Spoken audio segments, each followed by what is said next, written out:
Alright, deep inside the palace of the heavenly demon cult, things are looking seriously sketch. The cult heir Yan Wunhui is getting some grim news.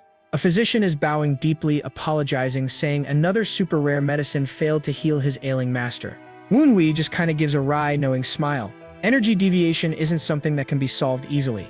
Yep, that's his master right there, and he's low-key blaming himself for this mess. See, Wunhui was born with a busted lower core, so his body can't hold internal chi, which is kinda important for a martial artist. But that didn't stop Wunhui. He went all in on the mystic arts, grinding his way up to become the freaking cult heir of the heavenly demon cult.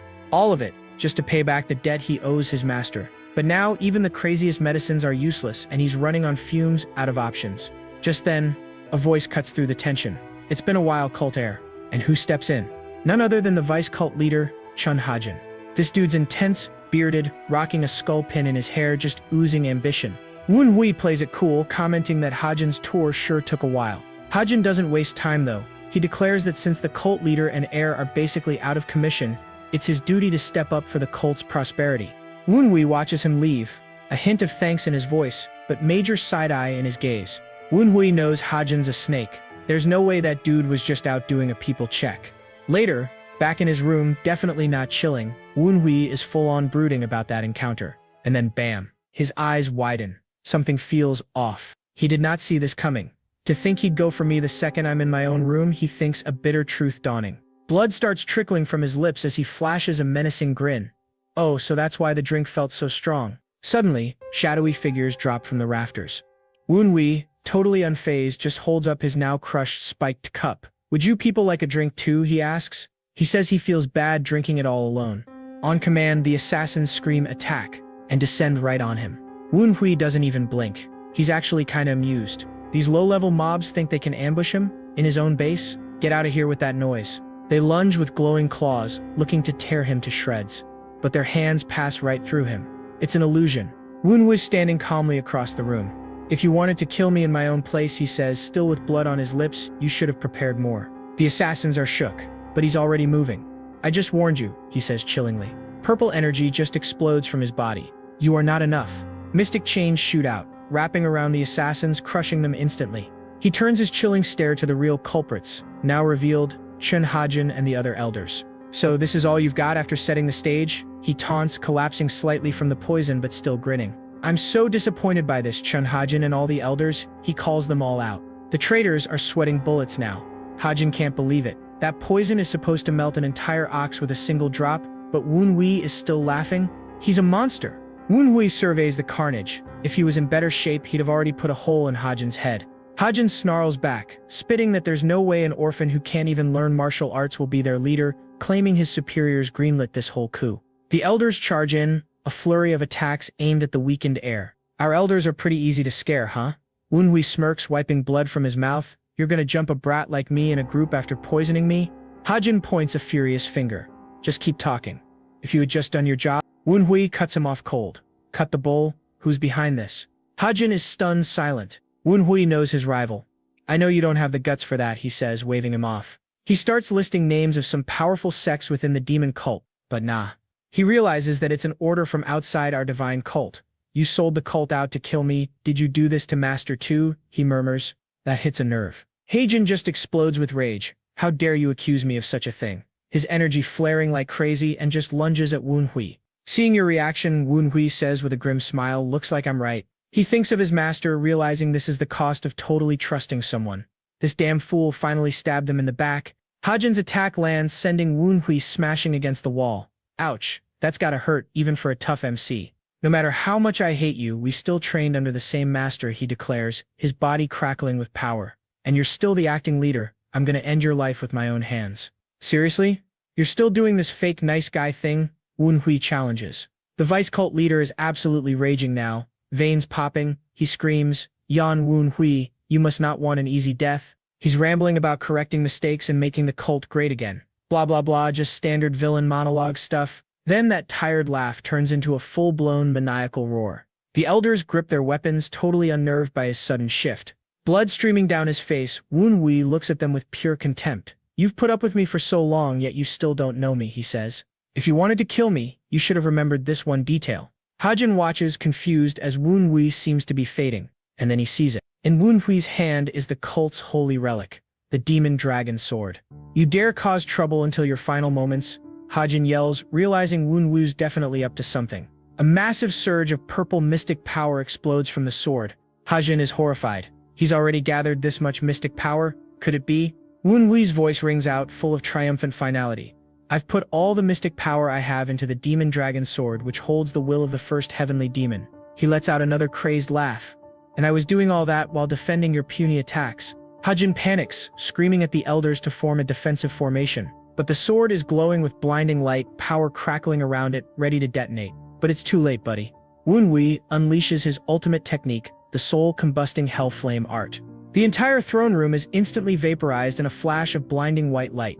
The traitors are just dark silhouettes against the searing energy, their bodies disintegrating as they let out agonizing screams. The vice cult leader, Chun Hajin, can only watch in utter terror, his mouth wide open as he roars Wunhui's name in a final, useless cry of pure hatred. The heavenly demon palace itself erupts, a massive dome of purple energy blasting out from the mountaintop, wiping everything out of existence. As his consciousness fades to black, Wunhui's thoughts drift. No matter how pathetic my life might have been, I didn't expect to die like this, he thinks. The scene is hauntingly familiar. Snow, it's just like that day, he remembers. The memory throws him back in time. He's a small boy again, beaten and curled up on the frozen ground while other kids laugh. The biggest bully stands over him, sneering. I'll stop here, you damn ghost-seeing freak. The kid threatens him, saying if he ever spouts nonsense about seeing an evil spirit attached to him again, he'll make sure Wunhui gets it again. The other kids whisper cruelly, calling him an orphan with a broken energy core who should have just killed himself ages ago. But the young Wunhui is filled with a fire they can't see. He clenches his small bruised hand around a sharp rock. He just said what he saw, and all he ever got for it was hatred. With a defiant cry, he lunges at the bully, eyes glowing with rage. The bully turns around, shocked, then furious. What? You little brat? He screams, ordering his friends to get him. Wunhui manages to escape, panting for breath alone in the snow. He thinks to himself that those jerks are relentless, just like the lost spirits he sees swirling around him, invisible to everyone else. Annoyed, he snaps at a monstrous-looking ghost. Won't you get lost already? Suddenly, a calm, powerful voice cuts through the wind. You have special eyes. Wunhui whips around, startled. A man in expensive-looking clothes is standing right there, a man he hadn't sensed at all. He even has an expensive-looking sword at his hip. Wunhui immediately assumes the worst. This guy must have tracked him down for his cursed eyes. Completely defeated, he tells the stranger to just take them. Wunhui knows resisting a martial arts master is pointless. He tells the man to just do it, pull his eyes out, boil them, he doesn't care. But then, the totally unexpected happens. The man kneels down, like actually kneels, and wraps his cloak around him. Those eyes are no curse. They are a blessing, he tells Wunhui. The stranger, his future master, explains that some people are just born special, with a blessed energy core or a unique soul, destined for greatness. For the first time in his miserable life, Wunhui feels warmth. So when the man asks, "So will you follow me, child?" Wunhui recognizes it as salvation. His answer is a quiet, hopeful, yes. The man asks for his name, but the boy has none. Then, to commemorate the moment I met you, the man says with a smile, "How about I name you Wunhui?" Back in the snowy void, the memory gives him strength. That was the day he found his reason to live. He dedicated his life to helping his master, but his own cursed body, unable to handle internal energy, ultimately caused his master to fall ill from an energy deviation. Wunhui's spirit glares, his will hardening like steel. Accepting death here would be too pitiful, he thinks. His body might be dust, but he refuses to let this be the end. There is still one way. He focuses his remaining spiritual power, activating a forbidden art he'd only ever read about before, the primordial divine wheel reincarnation. It's an ancient, forbidden technique for cheating death by transferring one's soul to another body. A complex golden sigil flares to life around him. He knows the risks. The new body will eventually reject his soul, dooming him to a short life, but it's his only shot. He uses the last bits of energy from the shattered demon dragon sword to power the ritual. Now I leave its success to the heavens, he thinks, his final thoughts on his master.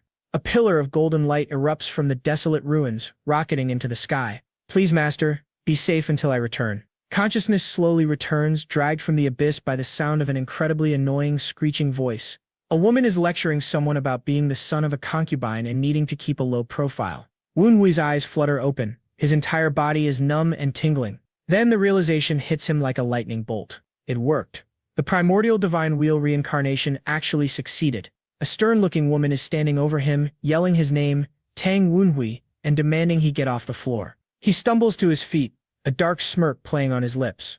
How ironic that this new body shares his name. The woman, enraged that he's ignoring her, raises a wooden rod to strike him. But Woonhui's hand snaps out, catching the rod mid-swing with impossible speed. The woman freezes, eyes wide with shock. He glares at her, his grip tightening until the wood creaks. Your breath stinks. Point it somewhere else, you old hag. You refuse my teaching and call me an old hag? She shrieks, pulling back in absolute shock. She was not expecting that sass. Don't even think about leaving until you've understood your mistakes, she yells, slamming the door shut behind her. Good riddance, seriously. Finally alone, Woonhui collapses back onto the bed, savoring the sudden peace and quiet. There's a little bit of the original soul's memories still lingering in the body, and figures out the screaming lady was his stepmother. But hold up. The primordial divine wheel reincarnation only works on a body that just died or is on the verge of death. The implication is horrifying. Even if he wasn't her real son, he can't believe she beat the poor kid to the brink of death. Woonhui thought his own life was tragic, but this kid, Tang Woonhui, might have had it just as bad. He takes stock of his new vessel, kneading his sore shoulder. The body is weak, untrained, and in terrible health, which is probably why it gave out in the first place. But as he rips open his robe, he discovers something his old body, Yon Woonhui, never possessed, a lower energy core. If he can train this new lower core to master martial arts, he can combine them with his powers from his previous life, his mystic powers, and his unique ability to control the dead. The possibilities just explode in his mind. A new resolve hardens his expression. No, not if, he thinks it's a necessity. He clenches his fist, his eyes glowing with a menacing purple aura. This is the only path forward. It's how he'll protect his master and make the traitors who backstabbed him and defiled the heavenly demon divine cult understand. He's gonna show them exactly who they messed with. Alright fam, let's pause the story for a bit and dive into some lore. The Sichuan Tang clan is one of Mirim's 6 great clans. These guys aren't just any family, they basically run Sichuan Mirim. Picture this. They're smack dab in the middle of a spicy neighborhood. You got the Kunlun sect chilling to the west, Jin Kang and the Five Poisons crew down south, and then the heavenly demon divine cult is right up north. The Tangs are the front line against them. Inside this massive clan, there's an elite group leading the charge. They call themselves the Tempest Squad.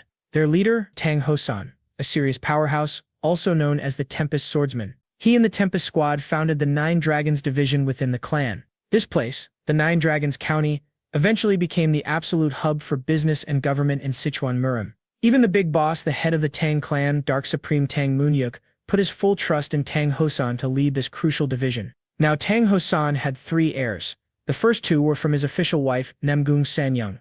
That's Tang Kyujin, the eldest, and Tang Yu Chang, the third. But here's where the drama kicks in. The middle child, born from a little unexpected situation with a servant, and guess who reincarnated into that body? Yan Woonhui, now Tang Woonhui, the illegitimate son of Tang Hosan. Because of this whole mess, the rest of the clan treats him like absolute trash. Seriously, like he's NPC fodder even though he's technically still in the running to be an heir. He's even got servants looking down on him. This one's even screaming at him. Your stepmother ordered not to have food brought to the White Pavilion. Now we'll all be starving.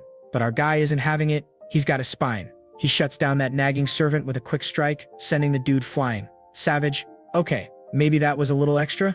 The servant definitely thinks so. I can't help you if you act like this, he says. Woonhui's had enough. He gives the servant a proper beatdown until the message finally lands. You love to see it. Hengsam, the servant, finally gets who's really the boss here. So you gonna get me what I want now? Woonhui asks with this totally evil grin. Yeah, yes, absolutely. Hyung Sam stammers, then bolts out of there. Despite flexing on the servant, Woonhui knows the harsh truth. He got dealt a garbage hand. His body is laughably weak and he has no allies in the clan. He's thinking about how the main wife, the matriarch, is making it impossible for him to get a foothold in the clan. Plus, major problem alert. The Tang clan energy system in this body is totally incompatible with his demonic energy. But there might be a way. Back in the day, a bunch of cultists in the heavenly demon divine cult actually came from the Tang clan. If he can find those old techniques used by those former Tang guys, maybe he can make it work. Big brain time. He gets this intense look, pure determination radiating off him. Then check this out. He manifests the Heavenly Demon Archive. It's this insane treasure trove of all the demon cult's history and knowledge just stored in his memory like an infinite searchable library. Talk about an OP skill. He's grateful that even after dying and reincarnating, this skill's still there, mostly untouched. Woonhui's mission is clear: find the perfect cultivation method and the Venom Dragon cultivation technique. that might be just the ticket. See, way back, some Tang clan members who were super into poison got yeeted out of the clan and joined the demonic cult. If Woonhui can learn one of these techniques, he can totally mask his demonic energy and stay hidden. But yeah, there's a catch. It's gonna hurt. A lot. To build up that poison energy, he has to consume massive amounts of, well, poison. No pain, no gain, right? But here's a bit of good news. Since he's unlocked his upper meridian, his dead man eye has been opened. How long do you plan to stare at me for? He smirks, suddenly looking up. I feel weird when people stare too long, he chuckles. And then you see them.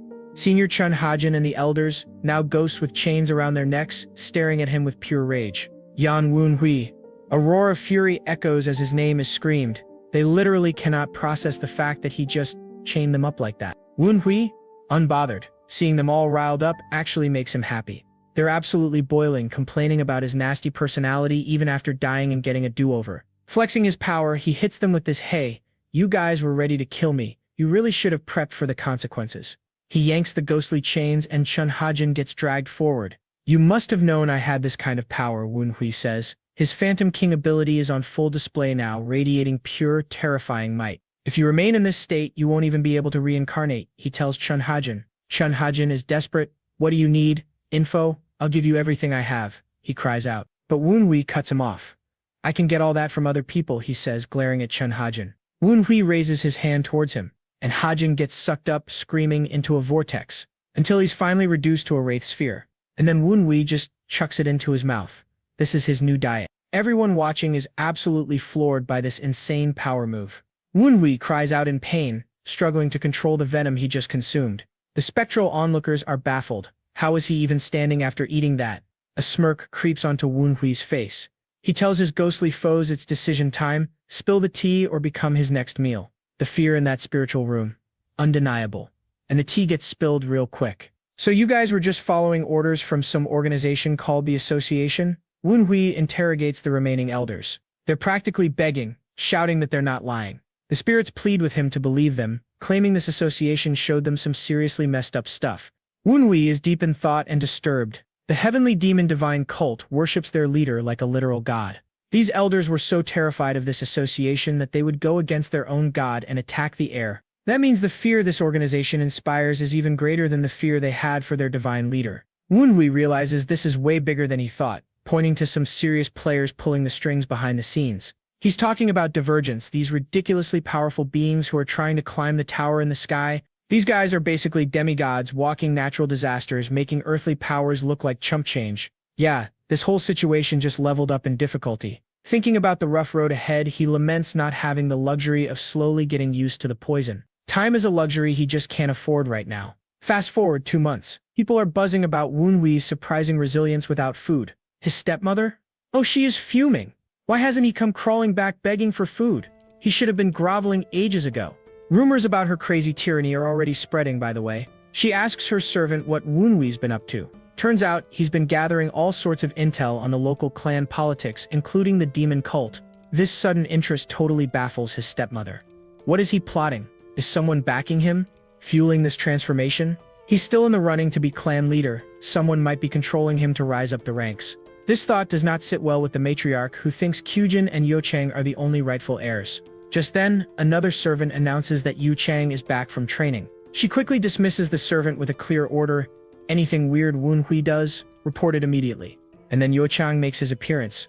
"Mother, have you been well?" he greets. The legitimate son, confident after some isolation training, senses the tension and asks his mom about Woonhui's defiance. She's at her wit's end trying to figure out her devious stepchild. Their conclusion? Woonhui isn't acting alone. Someone must be sneaking him elixirs every night. Talking strategy, they hatch this twisted plan. Make him join in when the patriarch visits to flush out his secret helper and crush them all in one go. But what if he messes up and makes us look bad in front of the patriarch? She asks. Yo Chang promises to handle him. Like, how hard can that even be, right? Meanwhile, back in his room, Woonhui is mastering something seriously dark and fierce. He's invoking a massive spectral dragon. His abilities can't be that good. Yu Chang laughs to his mother, completely underestimating Woonhui's power level. They have no idea what's coming. Okay, rewind 2 months. Woonhui hits up Hyung-sam for the latest intel on the area. And boom, turns out the demonic cult has been locked in a full-blown civil war for the last 6 years. Now, our MC totally expected some time to pass thanks to that crazy reincarnation spell. But jumping 6 years forward? Yeah, nobody saw that coming. That's right, 6 whole years already passed since he got betrayed. Oh, and the cherry on top? He finds out the heavenly demon, his master, went missing during all this chaos. But hey, a tiny flicker of hope pops up. Maybe his master is still alive? That thought lifts his spirits for a hot second. Still, he can't just yeet himself to Tian Shan right away. As much as he wants to, he feels that heavy weight of not having enough power or intel. You can practically see the frustration. Woon Wee clenches his fists, knowing he's got to play this way smarter, especially when it comes to gathering info. Our guy is officially gearing up. He's now fully aware that the backstabbing crew who betrayed them are also hunting for his master. But don't worry, Woon Wee's brain is already cooking up a plan. Check this out. Tang Moon-hyuk, the freaking Dark Supreme and Patriarch of the Tang clan, is visiting the Nine Dragons division soon. There's buzz about him planning a special security division. Woon Wee's eyes light up. Joining that division? That could be his golden ticket to accessing the Tang clan's massive info network. Yeah, his chances of finding his missing master would go through the roof if he pulls this off. Hold up. A tiny ghost spider pops up, totally interrupting his master plan thoughts. Annoying, but hey, it looks like he's getting super close to mastering the 12 beats of the Violent Tiger. This isn't some basic stuff. It's an advanced martial art that buffs his body's power for absolutely lethal precision. And how's he powering up? He's using the Venom Dragon cultivation technique, plus some sneaky spirit pills smuggled by that same ghost spider to seriously boost his technique. Lol. Woon Hui straight up threatens to turn the spider into a spirit pill if it doesn't start smuggling him better loot pill. Okay, back to the spider's intel. Still no word on when the Dark Supreme is showing up. But his annoying younger bro Yu Chung is back from his seclusion training. And get this, the spider spills the tea. Yu Chung and his crew were totally plotting against Woon Hui in secret meetings. Their goal? To totally sideline him during the Dark Supreme's visit. And lol, they actually think there's some hidden mastermind pulling Woon Hui's strings. Woon Hui can't help but smirk at how clueless they are. But here's the crazy twist he didn't see coming. They're the ones recommending him for the new security division. Next up, Hyung Sam brings Woon Hui a super mysterious tonic sent by his stepmother. Even though it screams poison, Woon Hui is totally unfazed thanks to his Venom Dragon technique training. Turns out she specifically wanted the servant to stick around and watch him drink it. But Woon Hui? Absolute Chad. He just gulps the whole weird mix down without even blinking. Boss move. While he's drinking, his super OP senses analyze the potion. What's in it? A tiny bit of lunacy poison, plus some purification tablets. Okay, weird combo. See, the base is actually a miraculous elixir to boost energy. Good stuff. But adding lunacy poison? That mix could totally fry your brain. What was she thinking? Realizing her twisted plan, Woon Hui gets this look of sinister amusement. Oh, someone's about to get played. The potion also has cinnabar poison. Clear proof this is his stepmother trying to manipulate him. And wait, is that witchcraft? Yup, looks like dark magic is in the mix. Still completely unshaken, Woon Hui immediately tasks his ghost buddies with finding the sorcerer behind this whole mess. Time to expose the magic user. He puts the bowl down, thinking hard. What's stepmom's endgame? Use the poison to make him look crazy, then the sorcery to turn him into her puppet? That's some next level villainy. And just when you think it's over, surprise.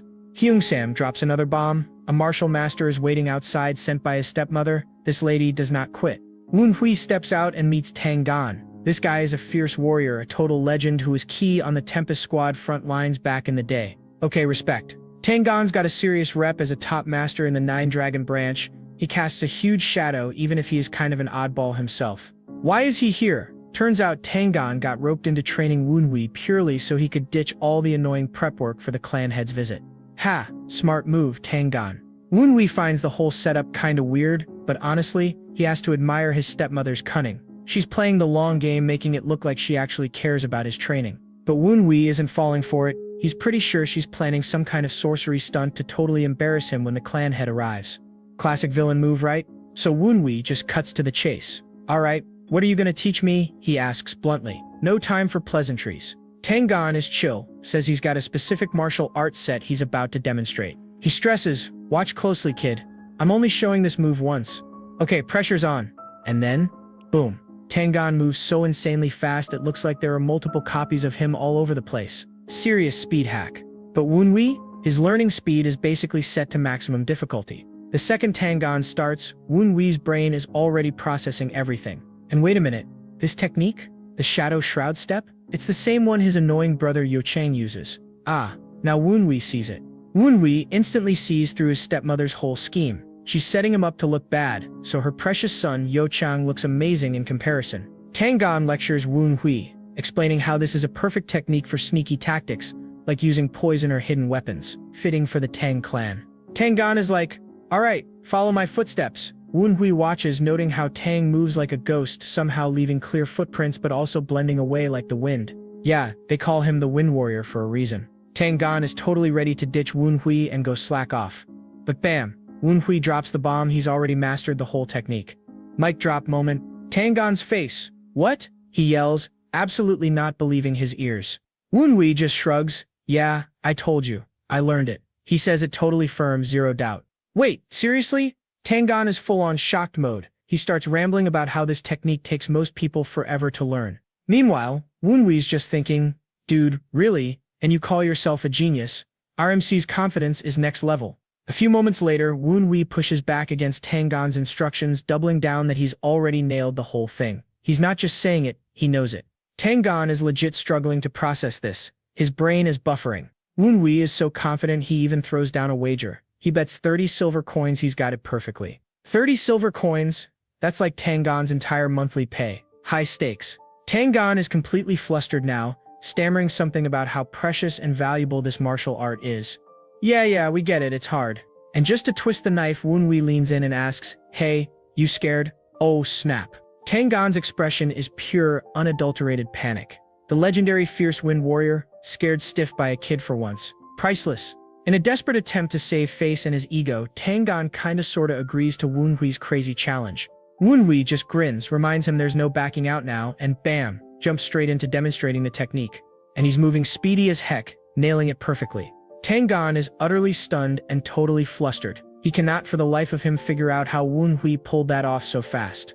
Woonhui is absolutely beaming, grinning ear to ear. He turns to Tangan and says mockingly, "Well, Sir Martial Master?" Then he casually picks up the bag of coins. You gotta wonder if Tangan feels the weight of Woonhui's words more, or the weight of losing his monthly wage. Tangan screams in total disbelief, lol. Woonhui just schooled the master. This is a scam. Tangan yells out. Tangan is absolutely floored, like face-planted by how fast Woonhui mastered the Shadow Shroud step. How in the world did you learn that after seeing it just one time? The trainer asks, totally puzzled. Woonhui totally trolls him back, asking if Tangan always denies what he's seeing this fast. Woonhui demands, "Don't you have any other martial arts? This is kinda boring." Tangan, looking totally determined, bolts off to scrounge up more cash. He knows many more secret arts and wants to see how far Woonhui can really push it. And Woonhui? He's just finding the whole thing hilarious. Okay, so the secret sauce to his rapid learning is finally dropped. Turns out he was exposed to some seriously god-tier martial artists back in the day. It's easy to remember the form of most basic martial arts, and stealing Tangan's purse, ordinarily impossible. But when you have a spirit to give things a little push, it's easy peasy. Now get ready. Woonhui is prepping for round 2, thinking it's time to absolutely drain his teacher's reserves of both coins and martial arts. Fast forward 4 hours. Woonhui is trying out a whole combo of moves: the soul-chasing butterfly, Tempest physical arts, and Tempest dozen spins. Meanwhile, Tangan, he's screaming internally, regretting every single life choice that led him here. Even the ghosts feel a little sorry for him. They're talking about loans and how Tangan is literally running on empty. He cannot find another single coin. But Woonhui is not letting him off the hook easily. He asks, "Hey, one more round?" Tangan is protesting, "Didn't you hear me? I'm broke." But Woonhui is pushing, saying they should put everything on the line like real men. There's this super awkward moment. "Wait, do you want to sell me as a slave?" Tangan asks. "Nah, nothing like that." But Woonhui drops a hint that there's one martial art, just one, that even he can't just pick up instantly. And that art? It's called the Tempest Dance. This catches Tangan off guard and he suddenly turns serious. "Young master, other martial arts are fine, but the Tempest Dance is the soul of the Tempest Squad. Using the Tempest Dance in a wager is the equal of disrespecting the Tempest Squad. Please refrain from speaking it," he tells Woonhui in a dead serious tone. Ah, now the real Tangan is showing. "Do I not have the right to learn the Tempest Dance?" Woonhui counters. Tangan finally concedes. He admits Woonhui totally has the right to learn it, especially since his half-siblings already did. But Woonhui isn't just pulling the bloodline privilege card. Nah, he looks Tangan in the eye and just wants to know if Tangan thinks he is worthy. Now, full of fiery burning resolve, Woonhui flat out demands to know if he's fit to become a Tempest. Do I, Tang Wunhui, have the right to continue the mission of the Tempest Squad? He sincerely asks. Tang Gan pauses, clearly thinking about some painful stuff from the past. After that dreadful loss, they were now just a light wind like a zephyr, but there's also this glimmer of hope, a hope to become true Tempests once again.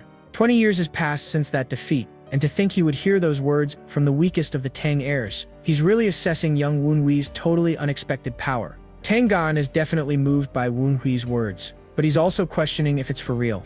Wunhui breathes out, "Would I pain to explain everything?" He asks Tang Gan, 4 hours ago when I first met you, if I had asked you to teach me the Tempest Dance, would you have done so? Wunhui accuses him of planning to run after teaching him the basic step once. Not gonna lie, that was exactly what I was planning, Tang Gan replies sheepishly. Tang Gan realizes that the wagers were bait for him to keep him hanging around for longer. There's been talk about Wunhui changing, and Tang Gan now sees for himself that it's actually true. The gears start turning in Tang Gan's head. The Wunhui he knew had weak internal energy. 2 months isn't enough to get this strong, so he must have been training for ages and hiding it from the evil stepmother, and waiting for a chance like the Dark Supreme's visit to show his claws. Yep, Wunhui replies simply. What a truly nefarious scheme to backstab your family, he remarks. Weird compliment, but I'll take it, Wunhui mutters to himself. The spirits pipe up with some wise cracks about the cult heir's crazy talent for getting people on his side. Alright, cut to the chase, Wunhui asks. So, are you teaching me the Tempest Dance or not? Even the spirits are kind of blown away by Wunhui's insane talent for making people listen to him. Dude's got charisma stat maxed out, and finally, Tang Gan agrees. He'll teach Wunhui the Tempest Dance. Wunhui gets this killer grin, totally ready for the next level up. Tang Wunhui of the Tang clan asks for his master Tang Gan's teachings. He greets his teacher respectfully. Tang Gan stares at this sudden display of formality. And wait, is that a grin creeping onto his face?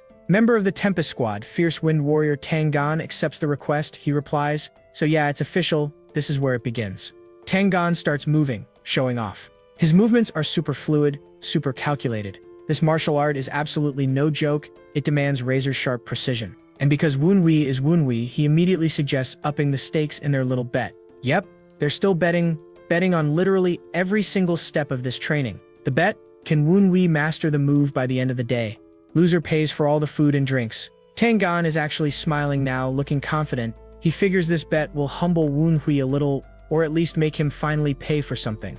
Watch closely, Tang Gan says. He's gearing up to show Wunhui exactly how this super move is done. And bam, off he goes. Former Tempest Squad members have a promise. They would not interfere in matters of succession of the head of the family. So even if Wunhui were to join the Tempest Squad, Tang Gan would not be able to support him as the next heir. But there's one thing Wunhui was banking on. It would tell the whole clan that he was a Tempest, who they can share their path and their drinks with. Okay, time for the results. The winner is crystal clear. Tang Gan is about to pay the price for that bet. And yeah, he looks pretty darn upset about it. And then the aftermath. Food coma, anyone? The stacks of empty dishes from Wunhui's monstrous appetite are towering. Tang Gan just stares, totally wondering how this chaos is even possible. His wallet is weeping. Tang Gan is like, nope, can't watch this while sober. He calls for more drinks. Wunhui takes a jab at his master. Didn't know you like to drink. Should have gone to Dragon Tower instead. Do you know how expensive that place is? Tang Gan sobs. Tang Gan is absolutely shocked at the massive dent Wunhui is putting in his budget. Seriously, this guy can eat. But looks like Wunhui had other plans up his sleeve, which is why he picked this busy spot. He couldn't make a move while under the tight watch of his stepmother. This is the perfect chance. A purple wisp of smoke floats from his hand. The ghosts watch him intently. Is that a communication spell? Yep, he needs to send out a message to other demon cult members in hiding. He needs to let them know that the cult heir Yan Wunhui is still alive. Picture this, a sleepy forest where the trees are whispering secrets like they're in on the main quest. Up on a branch, a tiny spider bros bored out of his mind, grumbling, "Yo, how long am I stuck on this stakeout grind?" Relatable as. But wait, his bug eyes lock onto a figure rocking a Qing Sheng sect outfit approaching. Who's this queen? None other than Tang Kyujin, the Tang clan's first daughter, strutting in with big boss energy centered. The spider thinks it would be awesome if she came face to face with the daughter of the Namgun clan. But he's just rambling, better get back to work. He's determined to do a good job for the young leader cause he's got a favor to ask. Inside, drama's already unfolding. Do you mean to break your mother's heart? Mom cries out. Kyujin's unleashing hell on her mom for what she did to Wunhui. Locking him in his villa and ordering him not to eat, that's next level evil. Oh, but someone's been sneaking him food, Mom replies. Like that makes it any better. Kyujin says stun, she slams the table. That's not enough reason to abuse him. Mom's just chilling, clapping back. Why are you taking that illegitimate kid's side? Are you even my daughter? Kyujin's not here for it. She threatens to reveal the truth if stepmom keeps dogging Woonhui. What a Chad. She storms out, leaving stepmom shook. Stepmom's grumbling about Kyujin's loyalty since she joined the Qingsheng sect, wondering how this girl's gonna take over the clan. Good luck with that. Spider Bro's just eavesdropping, munching on this drama, thinking, this family's a straight-up dumpster fire. How do I even report this chaos? Stepmom's blaming Woonhui for the mess and decides she's not waiting for the Dark Supreme's visit. She screams to the servants to prepare her stuff cause she's leaving. Spider Bro's like, bet she's heading for that sorcerer. I'm tailing her. Quest log updated. Meanwhile, Woonhui's grinding hard, but he's a bit worried. It's been 10 days since he sent out that secret signal and he's got zero response. It's either his people abandoned the demon cult or something's keeping them from responding. Either way, it's not looking good. He has to hurry and become stronger. His mentor, Tang Gan, clocks his hustle but throws shade. A Tang clan member prioritizing weapons over stealth and poisons. Enough said. Woonhui grumbles to himself. These Tang clan people are so fixated on only one path. Well, this scattering flowers technique is a Tang clan banger that splits moves into chunks for max combo damage. Tangon's surprised he even noticed, but Woonhui just grins. Bruh, I'm the GOAT student, you know it. Confidence stat, 999. Okay, explainer video incoming. Many sects and clans weave complex moves in their martial arts to show their enlightenment in physical form. But the Tang clan is famous for their use of stealth weapons and poisons. Their martial arts ensure that a tool can be recycled and reused in many other ways, keeping it efficient as. Their techniques may not be flashy, but it's brutally efficient. Woonhui's brain is ticking. Mastering the Tang clan techniques could turbo boost his sword game and help him learn the 9 heavenly demon sword technique from his past life. He's low-key guilty, but he'll learn stealth and poisons later. Tangon notices him zoning out. Alright, what are you plotting now? He then casually drops, your sister Kyujin's here, you two are close, right? Oh snap, plot twist. He thinks about Tang Kyujin. She's the only one in the 9 Dragons division who treated Woonhui like fam, etched deep in his soul. Kyujin's been spamming him with heartfelt letters full of worry and love. Ultimate healer energy. But Woonhui's got beef with Namgung Sanyang Brewing and he's wondering if Kyujin's gonna stay in his party. Drama loading. Woonhui doesn't think she'll take his side. I better hurry before she gets here, then Woonhui remarks. Tangon asks if he wanted to start that thing today. Start?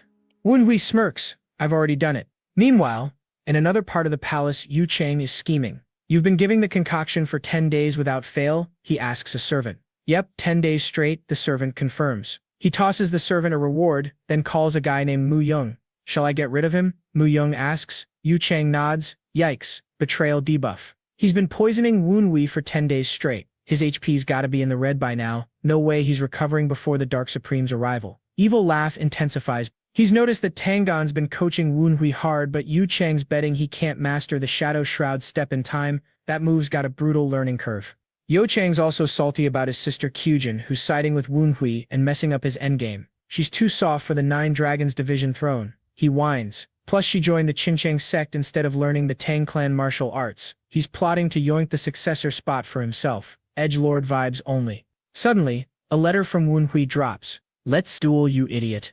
Straight up savage. Yu Chang shook, thinking, has this bastard lost his mind? Or wait, is this a trap? Did Woonhui poison this letter? But this one seems clean. Or is it? Woonhui's letter keeps going in his head. Let's fix our sibling aggro with a martial arts throwdown. Yu Chang's like, I bet he's got some scheme in mind. He sends a reply rejecting the duel. Coward debuff applied. 2 hours later, Woonhui claps back with one word. Coward. Yu Chang laughs it off. This dude must be in a hurry. Yu Chang tells his servant to ghost all his letters. Next morning, Woonhui escalates, slapping coward on the walls like it's a guild-wide call-out post. Yu Chang's raging, barking, go tell Woonhui's servants tomorrow noon at the 2nd training hall. I'm going to personally shove his head down the toilet. Bro, hydrate and chill. Woonhui's cackling. Why did he dodge for so long just to accept? Tangon asks what he said to provoke Yu Chang. Wait, never mind. He kinda already has an idea. How's he gonna be the Tang clan head when he has so little patience? Woonhui snickers. Anyway, are you not gonna stop me? He asks his master. Huh. Why would I? This is gonna be fun for me. Tangon grins back. Well then, Woonhui smirks. Let's go fight my brother. Just enough not to kill him. Alright, we're in a flashback with Kyujin confronting Yu Chang about the match. Chang, she yells. A match with Hui? What do you mean? That idiot started it. Go take it up with him. He yells back. Kyujin is just like, we started what? She's completely blown away. Cut to the present and Kyujin's now in front of the white pavilion. Immediately she feels like something is way off. Dude, there's spectral energy and death energy coming from the inside. She spots marks everywhere and can sense death energy and poison remnants all over. And you know what it reminds Kyujin of? Hideouts of people who have gone insane trying to perfect their martial arts. She gasps, spectral energy. Suddenly, bam, a super quick blade movement just slices through the air. It's aimed straight at Woon-hui and blocks her attack like it's absolutely nothing, totally effortless. Kyujin seriously cannot believe what she's seeing. The big reveal just lands like a truck. Meanwhile, Woon-hui is just chilling. That's a rather fierce welcome, sister, he says. Kyujin apologizes. She meant to stop it, it's just that he blocked it first. See, he was deep in the middle of his Venom Dragon cultivation technique, so he was a little slow to react to her crashing the party. If she tells Yu Chang how strong he really is, his whole plan is toast. And he's wondering, did Namgung Sanyung send her here to scout me out? Kyujin sees he's actually okay, and you can just see the relief wash over her face. She genuinely cares, you can tell. Woon-hui's holding his head, muttering that her just showing up like this probably isn't some master plan from her mom. But Kyujin's clearly worried, dropping hints about all that dark energy she's sensing. Oh, did you mean the poison arts I've learned? He asks. Kyujin instantly reacts to the poison and spectral energy. Yeah, it's cursed poison, he admits. But in reality, it's just a combo of mystic and poison energy to camouflage his demonic powers. Kyujin's like, why are you even doing this? And Woon-hui explains it's the only method he can use without the help of the family. She's still skeptical, challenging him on how chill he's being about it. Then he just casually calls out that it's natural within the Tang clan to chase power with absolutely zero ethics. If you have an issue with that, then use your own power to stop me, he challenges. Talk about a mic drop. She is totally stunned, you can see it. She finally gets that Woon-hui has seriously transformed. He thinks to himself, nope, can't let Kyujin continue to protect me, so I'm gonna have to draw this line. Kyujin is finally understanding that things have changed, like big time, and a smile creeps up her face. Now she knows why Yu Chang and her mom are wary of him. To be able to say those words that inspire such a will to fight. Suddenly, Woon-hui's face totally changes. Kyujin's just emanating pure killing intent. You can feel it. You really exceeded my expectations, she mutters gleefully. Woon-hui knows what this is. He senses a soul streak, a seed of the limit breakers. Hers must be the azure spectral streak. He's been wondering about it for a while. Why would Kyujin, first in line as head to the 9 Dragon Branch family and most promising warrior in all of Sichuan, suddenly become a disciple of the Qing Cheng sect? Soul streaks give its owners absolute talent. They're considered one of the conditions on becoming a limit breaker, and as the name suggests, they're like embedded in your soul and level up together with the cultivation of the soul. This totally fits the Qing Cheng training methods, which prioritizes the heart first. What Kyujin has, the azure spectral streak, is a soul streak that requires fighting. Add that to the teachings of the Tang clan to do whatever it takes to win, and you've got a murderer that stops at nothing. You also seem to have quite the disturbing energy yourself, sister, Woon-hui points out. Then she actually apologizes for just barging in unannounced. Woon-hui's impressed. She's able to just shut down that deadly azure special streak aura so easily. Yeah, her Qing Cheng training is definitely a huge factor there. Alright, enough of the drama. Woon-hui invites her to have some tea, breaking all the tension. Delicious, Kyujin exclaims. Who knew Woon-hui was secretly a tea connoisseur, knowing about heavenly brews? Kyujin pulls out some stuff she brought from Mishan, candied fruits. A super sweet gesture, right? Woon-hui, even though he's probably not into super sweet stuff, plays polite and totally appreciates her thinking of him. But he still can't get that earlier image of Kyujin out of his mind, who was ready to rip him apart. Were they seriously the same person? Okay, back to serious talk. Was she here to stop the match with Yu Chang? Kyujin admits she's here partly about tomorrow's match, but it's way deeper than that. She actually wants to apologize for her family's messed up past actions against him. But Woon-hui, he's standing firm, absolutely zero chance of moving him. She knows her bro isn't gonna budge, but hey, Kyujin just wanted to get that apology out there. The pressure is definitely on, but Woon-hui is not backing down from battling Yu Chang. Kyujin explains that she was worried Woon-hui was being forced into this, but she sees now that it's the other way around. And her worry isn't totally off base, you know? Chang isn't just some pushover.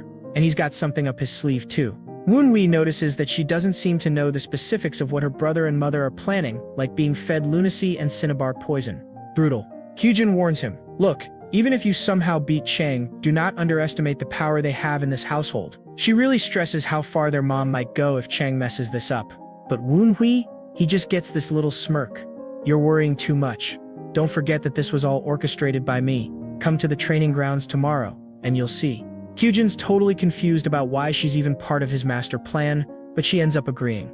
All right, boom. Next day. Vendors are yelling, selling snacks, and the crowd is going wild, totally haggling over the odds and throwing down bets on who's gonna win. Some people are putting serious cash down, super confident it's gonna be a quick win. Kyujin is watching all this go down, and yeah, she's clearly still rattled at the crowd gathered to watch. Yep, all part of his plan. Stepmom's gonna find it difficult to hide something like this. Meanwhile, Yu Chang is sitting there totally brooding and tense. You can practically see the weight of expectation crushing his shoulders. Then comes a taunting voice.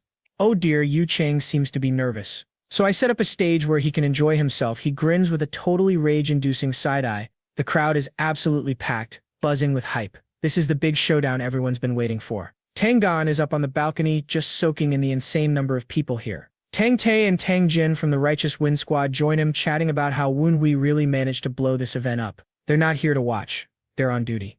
This battle drew a big crowd, and they're here to keep the peace. Then Tangan gets playful, totally speculating on who's going to take the win. They're both leaning towards Yu Chang, pointing out that Tangan only trained Woon Hui for like 10 days.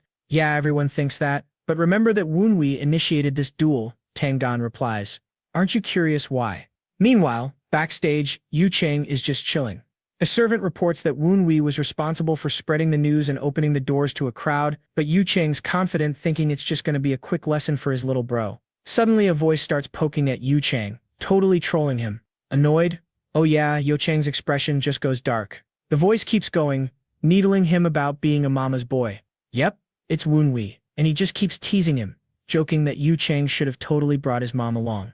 Yu Chang snaps back with some biting remarks about his brother's less-than-clean origins, but the teasing, it persists, driving Yu Chang's temper to a boiling point. He's officially had it. Bro's eyes are practically on fire. And just like that, Yu Chang explodes. You idiot, he screams, charging full speed ahead. His pure rage propels him into action, flying onto the stage like a storm. Come here, Woon Hui. I'll rip open that mouth of yours, he bellows.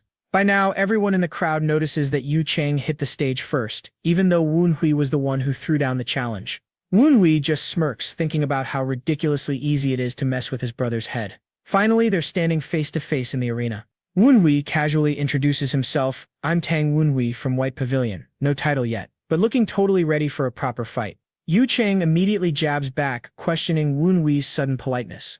Like, what's up with that? In the sidelines, Kyujin mutters, wondering about Woon Hui's guts. Did he seriously tick off Yu Chang with that frequency whispering trick? But then, she hears the whispers. It's almost like Woon Hui flipped the script, making it look like he's the calm and composed one. But she knows that the most important thing here is the result of the duel. Woon Hui looks confident, but Yu Chang is considered a genius. Their verbal jabs are flying fast and furious. Insults are all you can do, Yu Chang smirks. Oh, did you just come here to talk it out? Woon Hui counters. Bring it, Yu Chang grins. I don't know what you've got planned, but they won't go your way. Boom! Yu Chang drops a smoke bomb, completely blinding the arena. Woon Hui squares up, staying cautious under the cover of that smoky cloud. He wasn't expecting this. He realizes the cloud cover is to better attack with stealth weapons. Looks like Yu Chang isn't just attacking rashly. And even though he thinks Woon Hui's inferior, he goes for the sneak attack. But Woon Hui stays chill and dodges. Yu Chang shook. That's the Shadow Shroud step. Did you forget that you had Tangan teach me that? Woon Hui smirks as he dodges the attack effortlessly. Yu Chang recoils, totally shocked, but still manages to throw an insult. Your father's son, alright, even if your mom is a bleep. Yu Chang spins, stirring up shadows, drawing energy like crazy. The Shadow Shroud step is just basic, he mutters. I'll show you the proper Shadow Shroud chi. This technique, it literally prevents your opponent from hearing and seeing you like you're melting into the shadows. Pretty impressive, right? Woon Hui even gives a brief moment of grudging admiration. Yeah, Yu Chang's good, no doubt about it. Trying to find Yu Chang through all this thick smoke is a challenge though with his bare eyes. Yu Chang's approach is relentless. Gotta admit, not too shabby. But Woon Hui dodges. He tries again and again and again. But guess what? It's not enough to hide from Woon Hui's dead man's eye. Plus, Yu Chang's bloodlust is giving away his position like a giant neon sign even without the eye. The observers are absolutely astounded by this intense clash between the brothers. They're impressed at how they've both leveled up. But at this point, it just looks like a game of tag. Is Woon Hui just gonna dodge until the smoke clears? It would all be for nothing if Woon Hui can't get an attack in. Tangan, looking amused, drops a hint that he taught him a sweet maneuver specifically for a moment just like this. So you did more than what the madam asked you to do? They asked, surprised. What? You think I'm that terrible? He asks. Yeah, I think we all know the answer to that. The fight's intensity is just ramping up under the blinding arena sun. Yu Chang's patience, thinner than the smoke that's starting to clear around them. He won't be able to use his moves once it's clear. He was just planning to break an arm or a leg, but now, he's pulling out all the stops, launching himself into the air with movements so fast it's like he just cloned himself. Wu Hui might have been able to dodge using Shadow Shroud Step, but he won't be able to dodge this killer move. The torrential downpour of pear blossom needles. Yu Chang is absolutely not holding back, shouting for Wu Hui to just die. The air is thick with these deadly needles just itching to pierce. Wu Hui, he stands firm, completely unfazed. But Kyujin is absolutely shocked, instantly recognizing Yu Chang's move. She realizes right then that he's seriously trying to kill Wu Hui. But Wu Hui's got this. He muses that it's probably time to wrap this whole thing up. Wu Hui taps into some kind of blinding power, kicking up an absolute storm around him. He sends those needles scattering away like they're just chaff in the wind. Spectators cannot believe their eyes. A swirling wind whips across the platform, leaving everyone gasping. "This is the Tempest," they shout. Kyujin realizes that this was the move she saw Wu Hui practicing yesterday. She just didn't see it well because it was masked in spectral and poison energy. But there's no doubt about it. Wu Hui had just mastered the legendary Tempest Dance. Yu Chang is shook to his core when Wu Hui unleashes the Tempest Dance. "No freaking way. You learned that?" he yells. Yu Chang staggering back, disbelief plastered all over his face. He's still reeling, whining. "You mastered Tempest Dance, something even my sister and I couldn't pull off." His ego is straight up dumpster fire status. Wu Hui's smirking. "Yeah, and that's thanks to someone who paired me up with an S-tier mentor. Total savage." He's thinking, time to flex on this scrub. Wu Hui lunges, his attack so fast it's like he's got agility stats hacked to 999. Yu Chang's too slow to react, as Wu Hui's hand crackles with raw, god-tier power. Yu Chang's sent yeeting across the arena like he's in a boss fight cutscene. Tempest full blow drops like an ultimate ability, obliterating Yu Chang's HP bar. He's blasted into a wall, leaving a crater like it's a cinematic finisher. The crowd's going wild, whispering, "Did young Master Yu Chang just get one-shotted by Wu Hui?" You love to see it, right? The unexpected just became reality. The crowd goes wild. Let's be real, folks. This payback arc is chef's kiss. Up on the balcony, Tangon and his crew are glued to this like it's a pro esports final. One dude's freaking out. "Tangon, how did Wu Hui pull off Tempest Dance?" Tangon just shrugs, "Told you he has what it takes." Another guy's like, "Yo, this isn't a small matter you can brush aside." Tangon nods. "Yeah, you're right. So, what's the vibe, squad? Is Wu Hui's wind hitting different from wind we once served? Are you saying that Wu Hui has the same talent for the wind as the branch clan head?" they ask. Tangon's leaning in like, "Not right now. It's still too early to say. But he was able to create a Tempest in 10 days. I'd say that's potential. Plus, he's talking big about reviving the Tempest squad. How am I not getting hype chills?" Tangon adds. He pauses, squinting. But hold up. Why is he still making wind? Yeah. Wu Hui's not done. He's shouting, "Sis." Tang Kyujin, his sister, spins around and Wu Hui's grinning. "Would you accept a duel with your still new brother? What a mad lad." Kyujin's like, "Excuse me, what?" Her brain's blue screening at this bold call-out. The crowd's buzzing, finally clocking who she is. "Wait, that's Wu Hui's sister? Yo, that's Tang Kyujin, the 9-Dragon family branch successor." They're freaking out. She's probably back from Qingcheng for the Dark Supreme's visit. Everyone's losing it, screaming, "Wu Hui, the Tempest Dance rookie, versus Kyujin, Sichuan's strongest.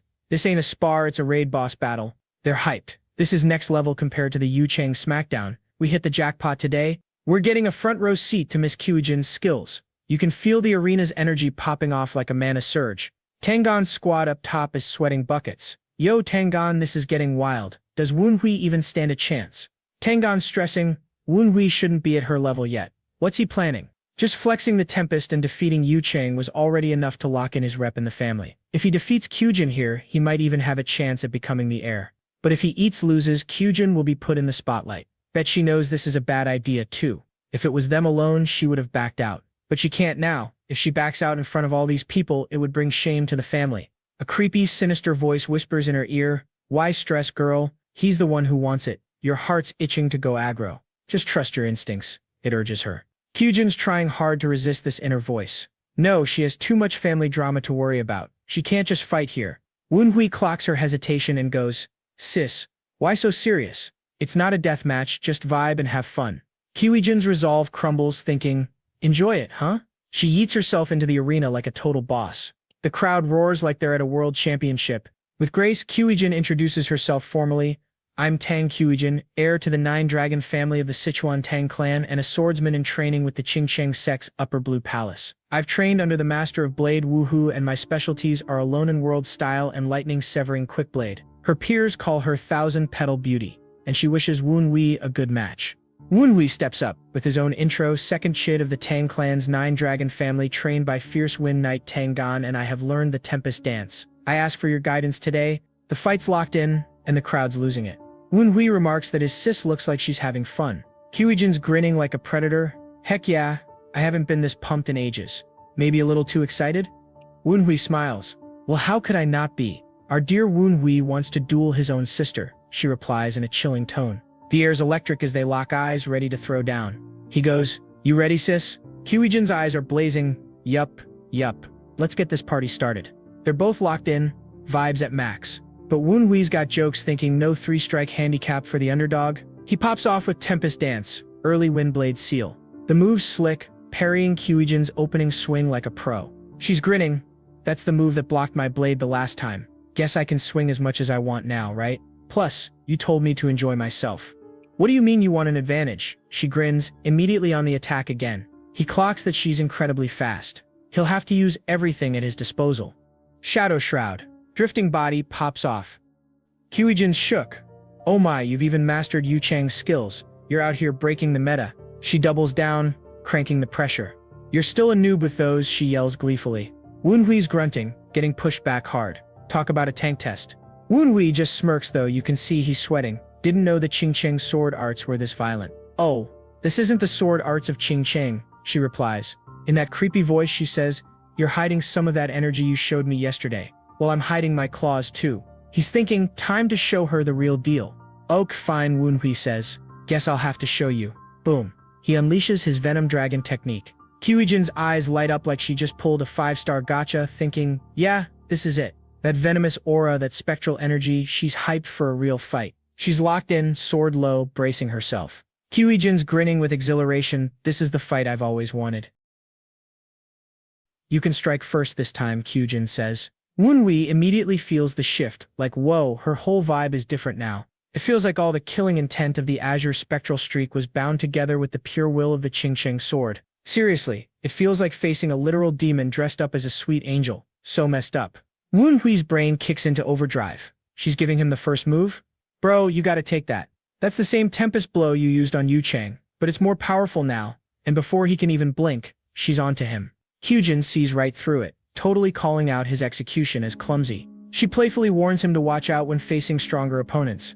Ouch. Wu Hui thanks her with a sarcastic grimace, already plotting his next crazy move. Here's the core idea. Combining techniques can totally one-shot someone, but only if they're on your exact same power level. So Wu Hui busts out the 12 beats of the Violent Tiger. This art, engulfed in the Tempest, is better for multiple strikes. Qiujin is genuinely surprised he even knows that technique. Wu Hui uses the Tempest Dance's explosive speed, and combines it with the strikes from 12 beats of the Violent Tiger to create a flurry of high-powered attacks. But Qiujin, she's still moving like butter, countering everything he throws. Wu Hui's pushing himself to go faster and faster. He's getting up to maximum speed, but somehow, Qiujin manages to find a tiny opening. She whips out her lightning-severing quickblade, and Wu Hui gets absolutely swamped. Did I attack too rashly? Wu Hui's questioning his strategy. Nah, this is his chance to dive in.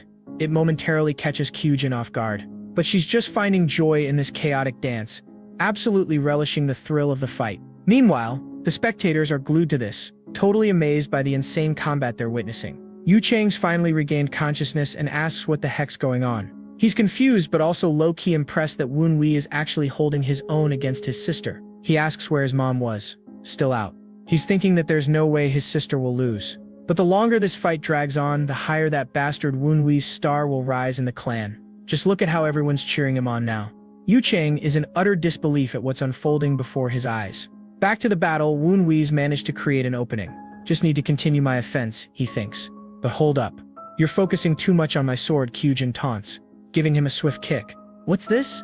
This isn't Qingcheng style? You're confused, aren't you? She smirks. I may be a student of Qingcheng now, but up until 5 years ago, I was learning the arts of the Tang clan. Great. Just great. She's mixing the straightforward Qingcheng stuff with the tricky Tang clan method, making her attacks both powerful and totally unpredictable. Woon Hui's impressed at how she managed to mesh these two opposing martial arts. This is the power of his sister's azure spectral streak. Her mastery is just undeniable. She's moving like a ghost while his own body is going numb with fatigue. He can even taste the bile. So this is how physical combat feels like. Kyujin pauses for a bit to point out something. His martial arts are like a beginner's. His moves are kind of simple and basic, but when it comes to reading his opponent and dodging, it's on the same level as a warrior who's fought in 100 wars. He just laughs it off, feeling this sudden clarity. He finally understands his own movement. In his old body that couldn't use any martial arts, reading and preemptively dodging was his combat style. But he forgot one crucial thing. Even when using the mystic arts, he didn't use them rigidly in their original form. The same is true with the martial arts. He has to adapt. Kyujin notices the change and she's visibly delighted by her brother's expression. She's loving this. Woon Hui's actions make Kyujin think he's cooked up something totally unique. And bam! It's a whirlwind of motion. Kyujin charges aggressively, aiming directly at Woon Hui. She flashes that confident grin. It's showtime. Let's see what he's got. Kyujin sends a flurry of strikes his way, but you can tell they're not meant to kill. Woon Hui notices she's holding back a bit, not going for the lethal blow. That little bit of worry for his safety, it reveals a soft spot, a potential weakness. He's grateful, sure, but come on, he's not about to let that stop him from turning the tables. So, he unleashes the 12 beats of the violent tiger claw breaker. Kyujin acknowledges it's a solid move, but she's like, didn't you already do this? But then something totally catches her off guard.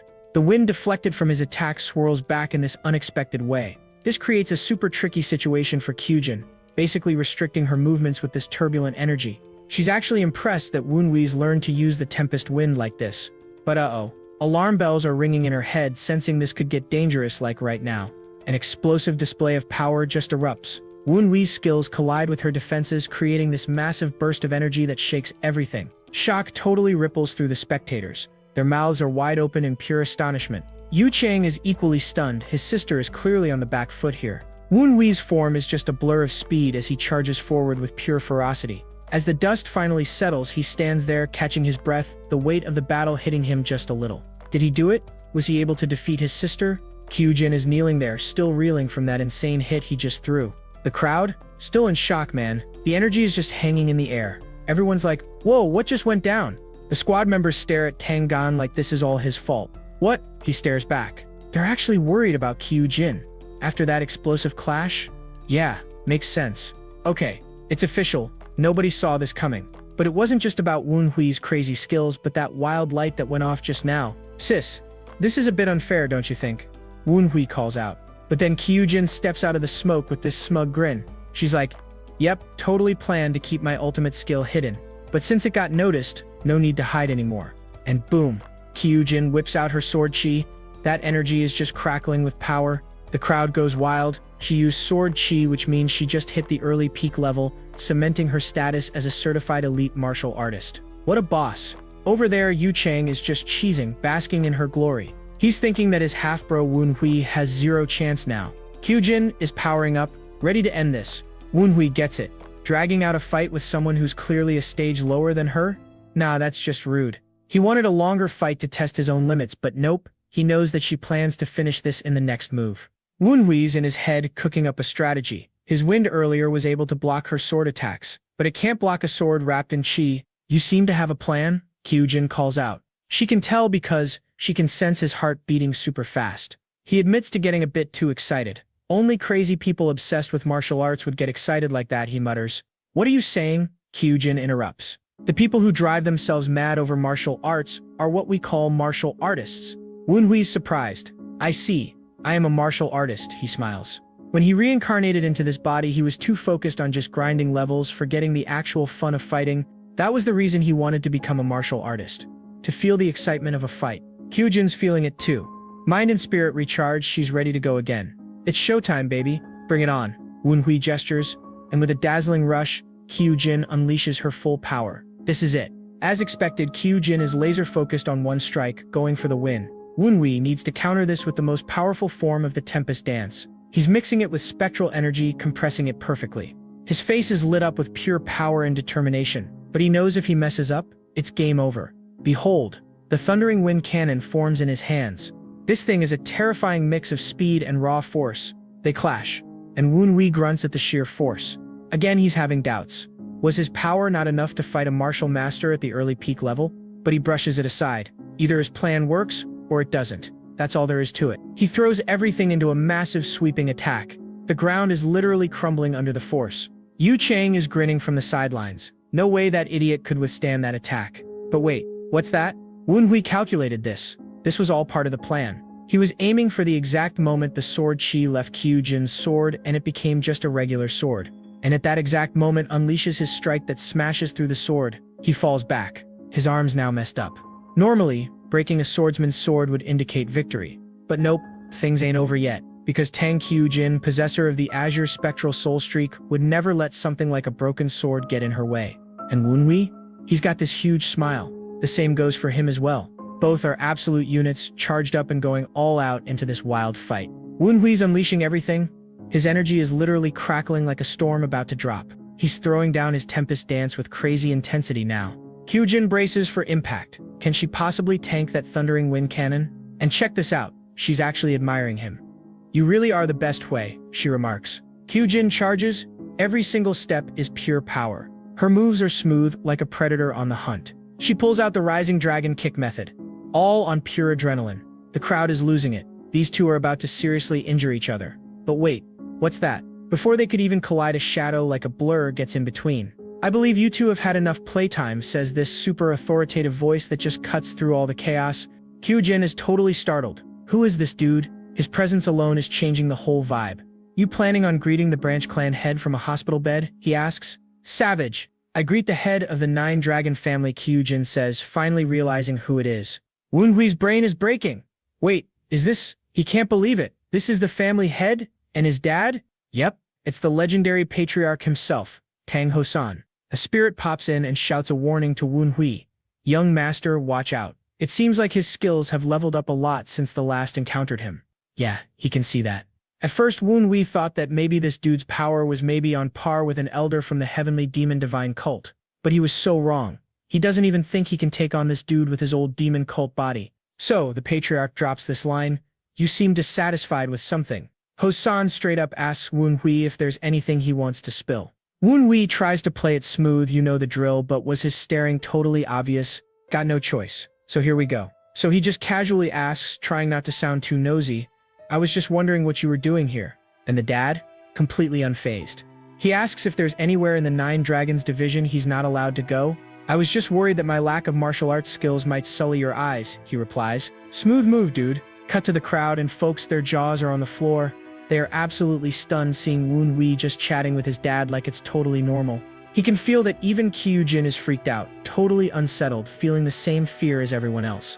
That's probably a reasonable response, considering that everyone saw him as the illegitimate child who was always neglected, he thinks. He remembers what he saw from the remnants of the original Tang Wen Hui's memories, and he gets it. Tang Hosan is a man of the Tang clan through and through. A smile creeps up Hosan's lips. Yeah, he's still not impressed by Wen Hui's dual skills. Ouch. That's gotta be a real kick in the pride for any son, gotta say. But okay, back to the conversation. Tang Hosan actually admits he heard Wen Hui's personality changed. He says it's better than he expected. Hey, that's something, right? Then the chat shifts gears as he looks towards Yu Chang. But I'm disappointed in someone else, he says, staring daggers at Yu Chang. You're in trouble now, buddy. He calls Tang Gan, Tang Jin, and Tang Tae. They reacted to slow and stopping the fight. Do better. Disperse everyone and take care of the rest. He orders as he walks away. With their father gone, everyone relaxes. Wen Hui asks Kyujin why she looks so bummed out. She's like, we're just still not good enough for father. And Wen Hui's just chill about it. He's like, meh, that's just dad how dad is. He'll notice you if you really shine and discard you if you don't live up to his expectations. Sorry he's not a good father to you, Kyujin apologizes. Yeah, no dramas for Wen Hui. Right now he's just hungry and in the mood for a drink. Good call. Cut to nighttime and the moon is looking good. Kyujin is absolutely living for this chill time. Seeing how eager Kyujin is, Wen Hui totally teases her, joking she hasn't been fed in ages. Do they not feed you over there at Qingcheng? Now she's complaining about the Qingcheng food being like all greens. She's a growing girl and demands meat and drink ASAP. I hate this about Taoists, she says, clearly annoyed. Kyujin tells her brother, keep pouring that drink. Wen Hui gets curious, totally intrigued, and asks about Kyujin's greater martial brother. She gets all flustered, wondering why Wen Hui's suddenly so interested in that. With a mischievous grin, Wen Hui replies that it's because she's always writing about him. It's always Marshall brother this and Marshall brother that. Turns out this guy is actually gonna visit when the clan head shows up. I want to know him better so I can treat him well. Woon-wee snickers. Okay, things suddenly turn serious. This Marshall brother Lee Chol-sun is gonna visit, and it's for quote precautionary reasons.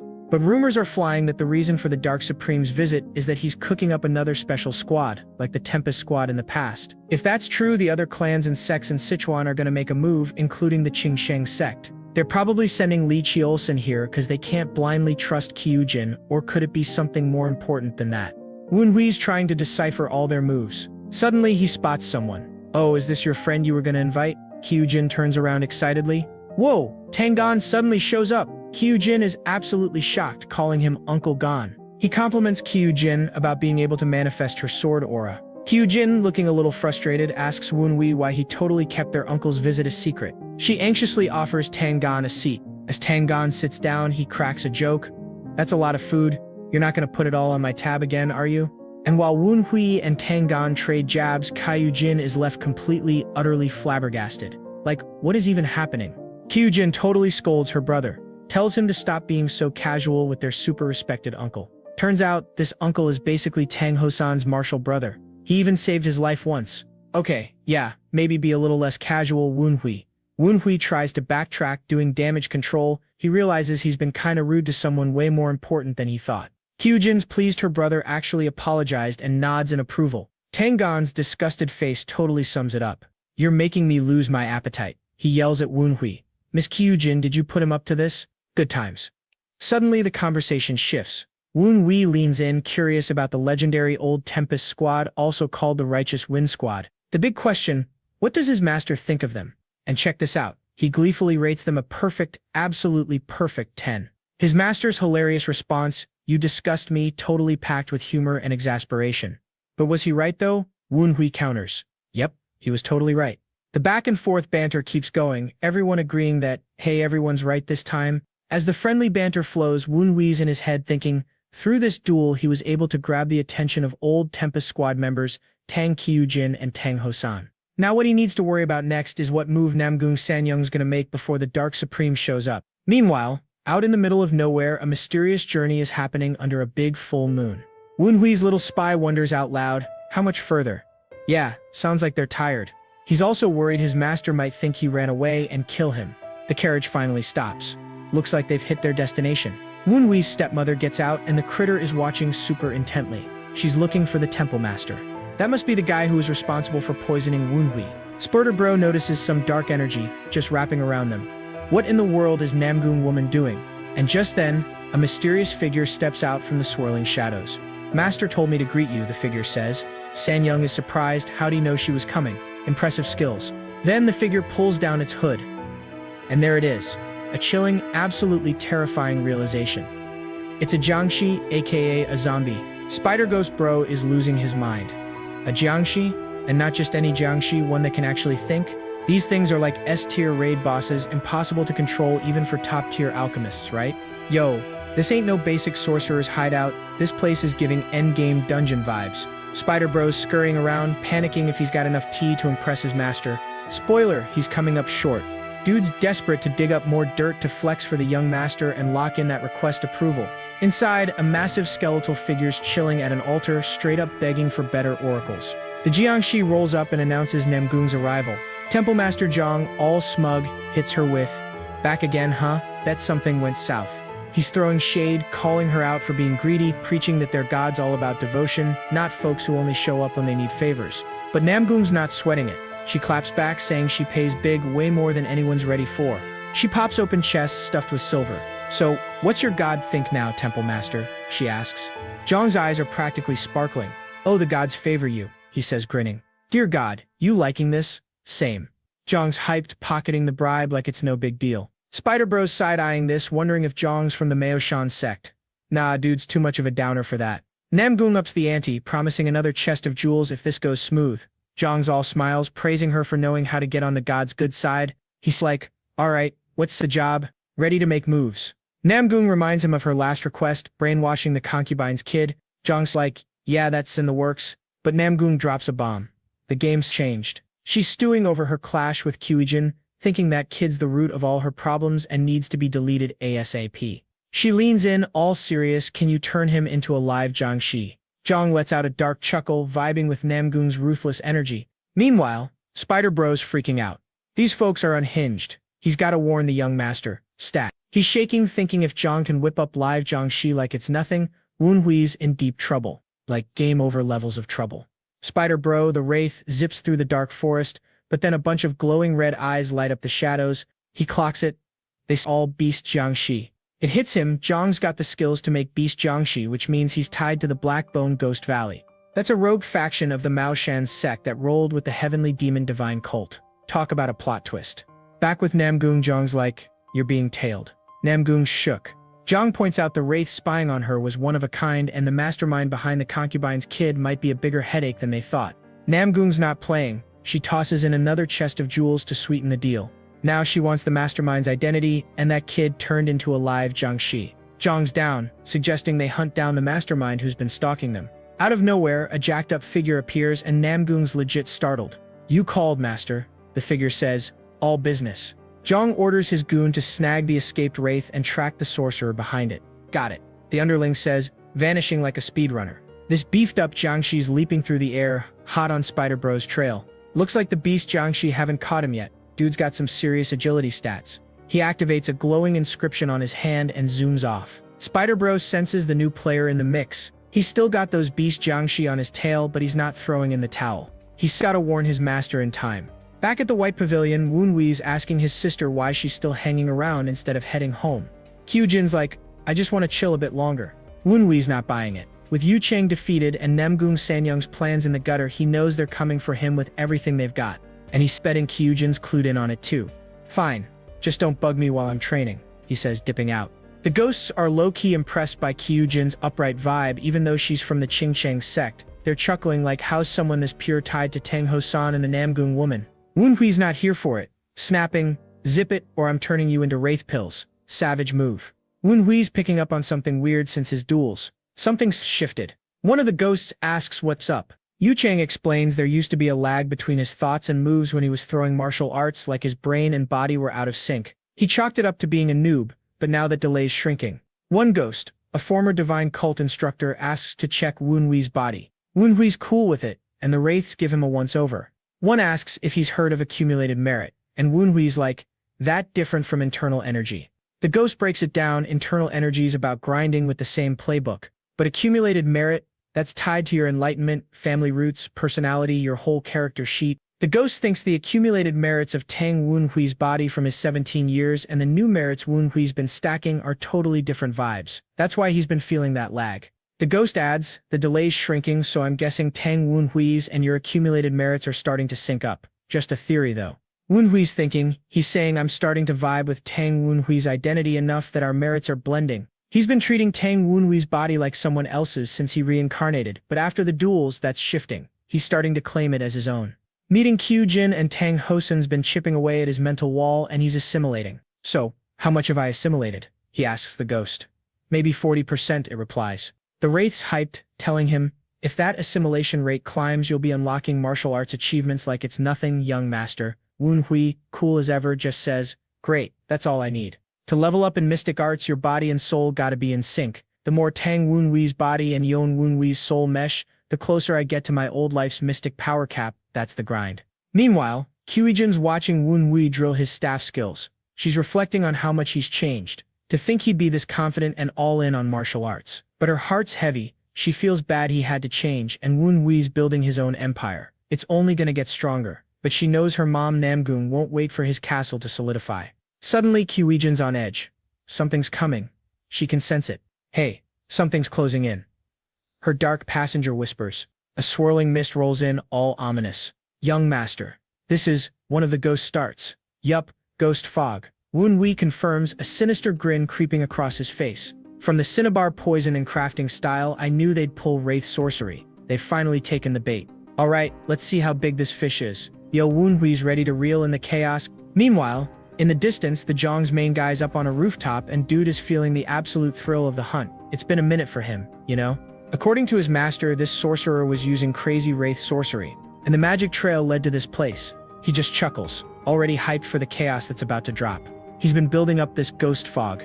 It's like a total blackout curtain, blocking anything from the outside.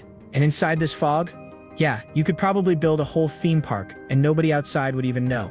His eyes are glowing red, scanning for his target, and then he spots a figure with a thin purple thread connected to him.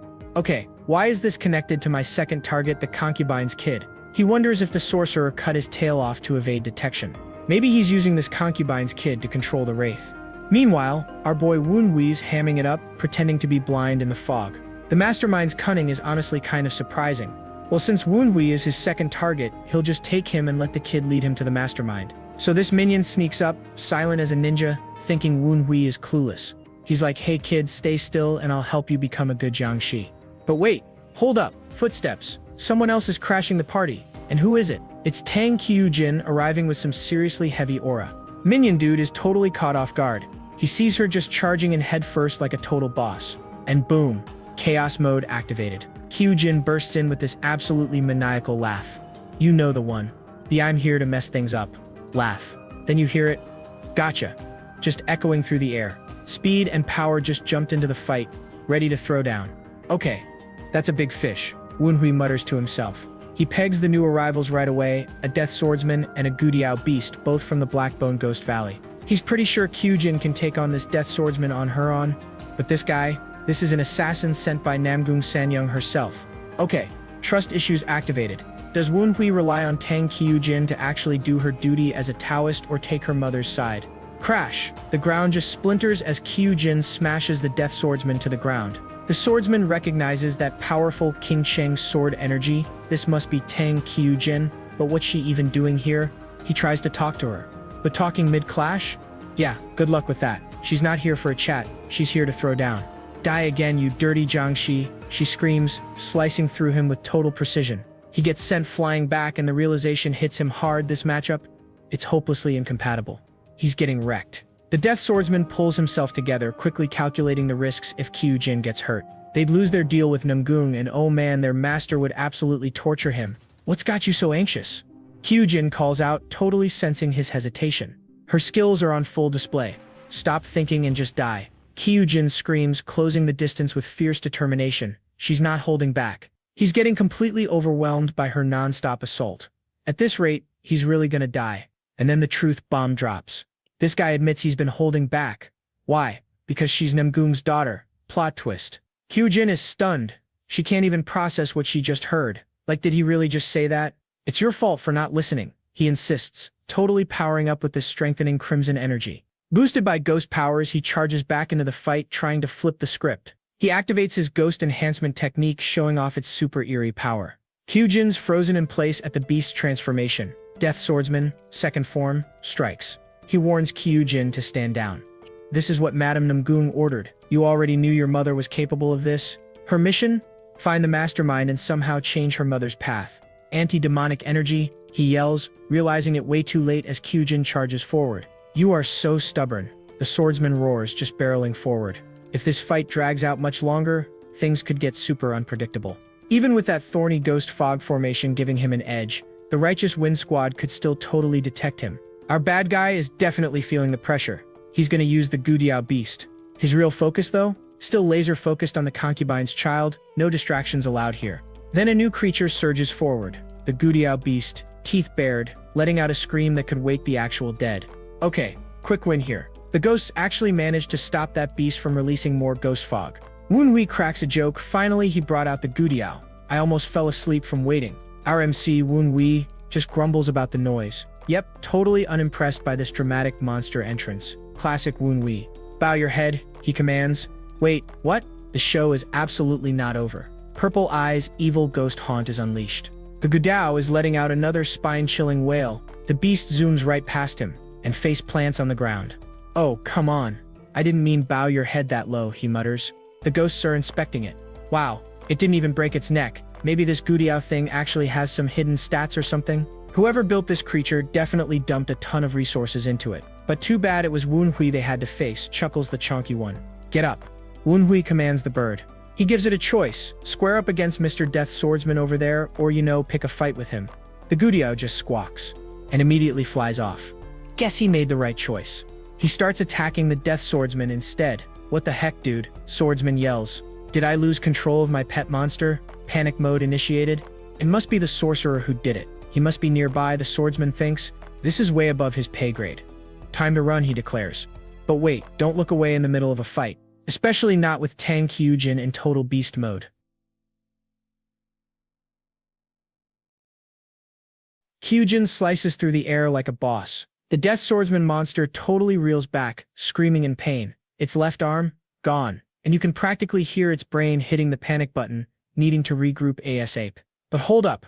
Why only the left arm? Was that intentional? The monster's mind is blown, demanding answers. Like, dude, did you go easy because of Madame Namgoon? But Kyujin's response is ice cold, totally unyielding. Nah, I'm planning to rip you to shreds so you can repent for your mistakes, then I'll save you slowly. She grins disturbingly. What the heck is that face? The swordsman yells. You don't look like you're trying to save me at all. Suddenly, a screech rips through the night. The Gudiao slashes at the swordsman's face. You bird brain, he screams. He has no idea why that Gudiao beast suddenly switched sides. Right in the middle of this chaos. Bam! The Alone in World style drops. You can feel its power vibrating through the ground. The evil extermination/barrage just hammers this beast, completely messing up its ghostly buffs. Desperate mode activated. It's trying to bail, grabbing onto the chance while that fog is still hanging around. That severed arm is just lying there. Gross. Sparks are flying as the monster channels some serious energy, clearly planning one last desperate move. But Kyujin is locked in. He suddenly lunges as if to flee. Where do you think you're going? Kyujin calls out, zooming after him. The swordsman waits for the right moment when Kyujin glides over the severed hand. And boom.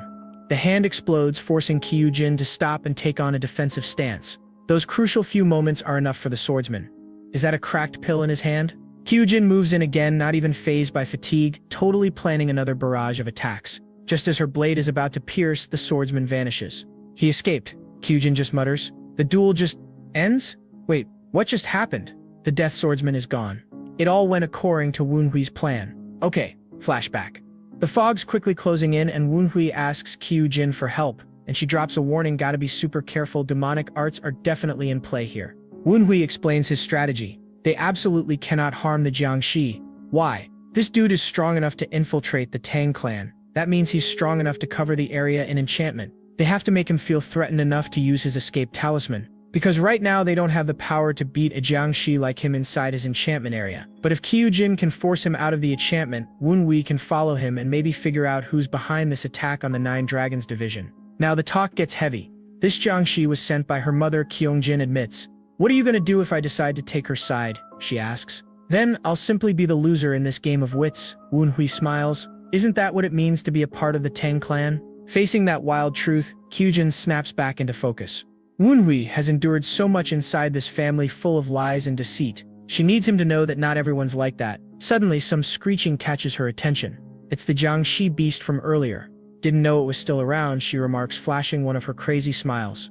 Meanwhile, the Death Swordsman materializes in the forest beyond. He can't believe he's running away after failing his mission, totally stressing about the consequences coming his way. His master won't tolerate this failure. He's cursing the Kyujin who messed things up for him, pure frustration boiling over. Suddenly a voice cuts through the woods.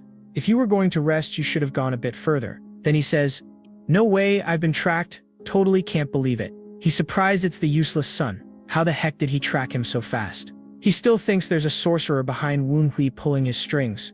But we know what's up, don't we? This is my chance, he thinks to himself, smirking. He'll just capture Woonhui and make him spill the sorcerer's identity and get his Gudiao back. Talk about a 2-for-1. Spectral energy starts amassing around Woonhui. This dude, still as dense as ever, thinks that the sorcerer must have attached some stray ghost to Woonhui. Meanwhile, Woonhui is totally roasting Namgung Sanyang. I get that she's desperate, but teaming up with the Blackbone Ghost Valley, that's next level desperate. The Death Swordsman's eyes are wide, full of panic, demanding how Woonhui knows all these deep secrets. Woonwood just shrugs it off, as a dark shadow starts wrapping itself around him. The swordsman is stammering, totally blindsided by this reveal. Then, bam! Realization hits him like a truck. Wait, he mutters. Woonhui is standing there, shrouded in dark energy, just radiating power. And then, a total transformation. That's the evil Ghost War robe, the swordsman exclaims. He laughs, totally appreciating that the swordsman recognizes it. He must be an old-timer for knowing about such a relic.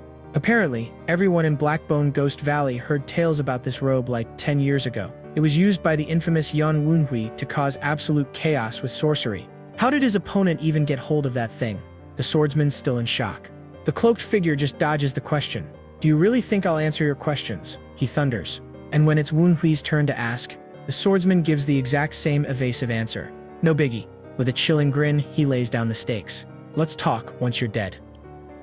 If he really is the demon cult heir, I might die in a single blow, the death swordsman thinks. Dude's finally starting to use his smarts. Wunhui gears up for the attack. Then bam! He unleashes a wave of purple energy and lunges toward the swordsman. What's it gonna be? Is he gonna bust out mystic arts or tap into the power of the Phantom King? The swordsman wonders. Wait, what? He used martial arts? The swordsman can't believe it. He gets yeeted back. He hits a tree with enough force to splinter its trunk. Shaken, he gets up. Adrenaline is rushing through his veins. Then he realizes that was the secret Tempest dance. Whoa. Analyzing the strategy, he notes his opponent's use of martial arts over mystic arts. Interesting. The swordsman grins. He yells, "You're not the cult heir. The cult heir can't use martial arts and he can destroy me with just a flick of his finger." Yeah, this kid must have just copied the cult heir's abilities, he cackles. But before he can react, large chains of fly in and bind him. He recognizes this as the solitary chains of binding, a technique the cult heir created himself. Okay, that's specific. I missed, Wunhui declares nonchalantly. The thought rages in the swordsman's mind. Could he actually be the cult heir? What is even happening? How could the cult heir wield martial arts? But more importantly, how is he still alive? Confusing, isn't it? The Wunhui declares. But I don't think you have time to worry about those things right now. He's right. If they delay, his allies could arrive at any moment. The swordsman knows it's sink or swim time. No backing down now. Making a move is crucial. Yet, mystery lingers. What if he really is the cult heir? Still not making a move? Wunhui questions. Alright, trash talk time then. I can't believe they promote just anyone to death swordsman these days. You couldn't even do your job right. Wunhui keeps taunting. Should I just head back? You look like someone who doesn't know anything. Ouch. The swordsman promises vengeance regardless of the cost. He's locked in. He grabs Wunhui's face and drags him through the forest. Wunhui somehow maintains his focus, impressive control. Looks like his opponent is trying to buy some time and putting some distance away from the village. He doesn't want the swordsman to run away. He's still got some techniques he wanted to try that he couldn't use while fighting Kyujin. Finally, they crash into a wall. The swordsman thinks the fight is over, with his opponent dead. Calls it too early, maybe? He ridicules Wunhui for blabbering just like the cult heir. But hold up. Wunhui is alive and completely unscathed. He jeers that the minions should have traveled further with the returned talisman. What? And retrieve his corpse? How's he gonna do that when his attacks were so weak? The swordsman can't believe it. His attacks didn't work. Could he really be the cult heir? He goes in for another barrage of attacks, overloading his demonic essence to amplify his blows. But it's doing nothing to Wunhui at all. Your attacks are so puny, it would take ages to turn me into a corpse. Wunhui roasts some more. Death Swordsman is at the end of his rope and channels everything into this attacking. But his attacks are all getting nerfed. Wunhui declares the defense capability check of the evil ghost war robe complete. Now it's time for offensive capability check. Bam. He lands one blow to the swordsman, and it sends him flying to oblivion. The swordsman's knocked out and out of steam. But there's one thing he's sure of now. Wunhui's attacks can't finish him off, so he's still weaker than him. He grins. All he has to do is wait it out until his mystic energy runs out. Wunhui approaches. Were you perhaps thinking that my attacks were weak and you'll just wait it out until my mystic energy runs out? Oopsie. Look dude, you think I didn't know you're a Jiangshi of the Blackbone Ghost Valley?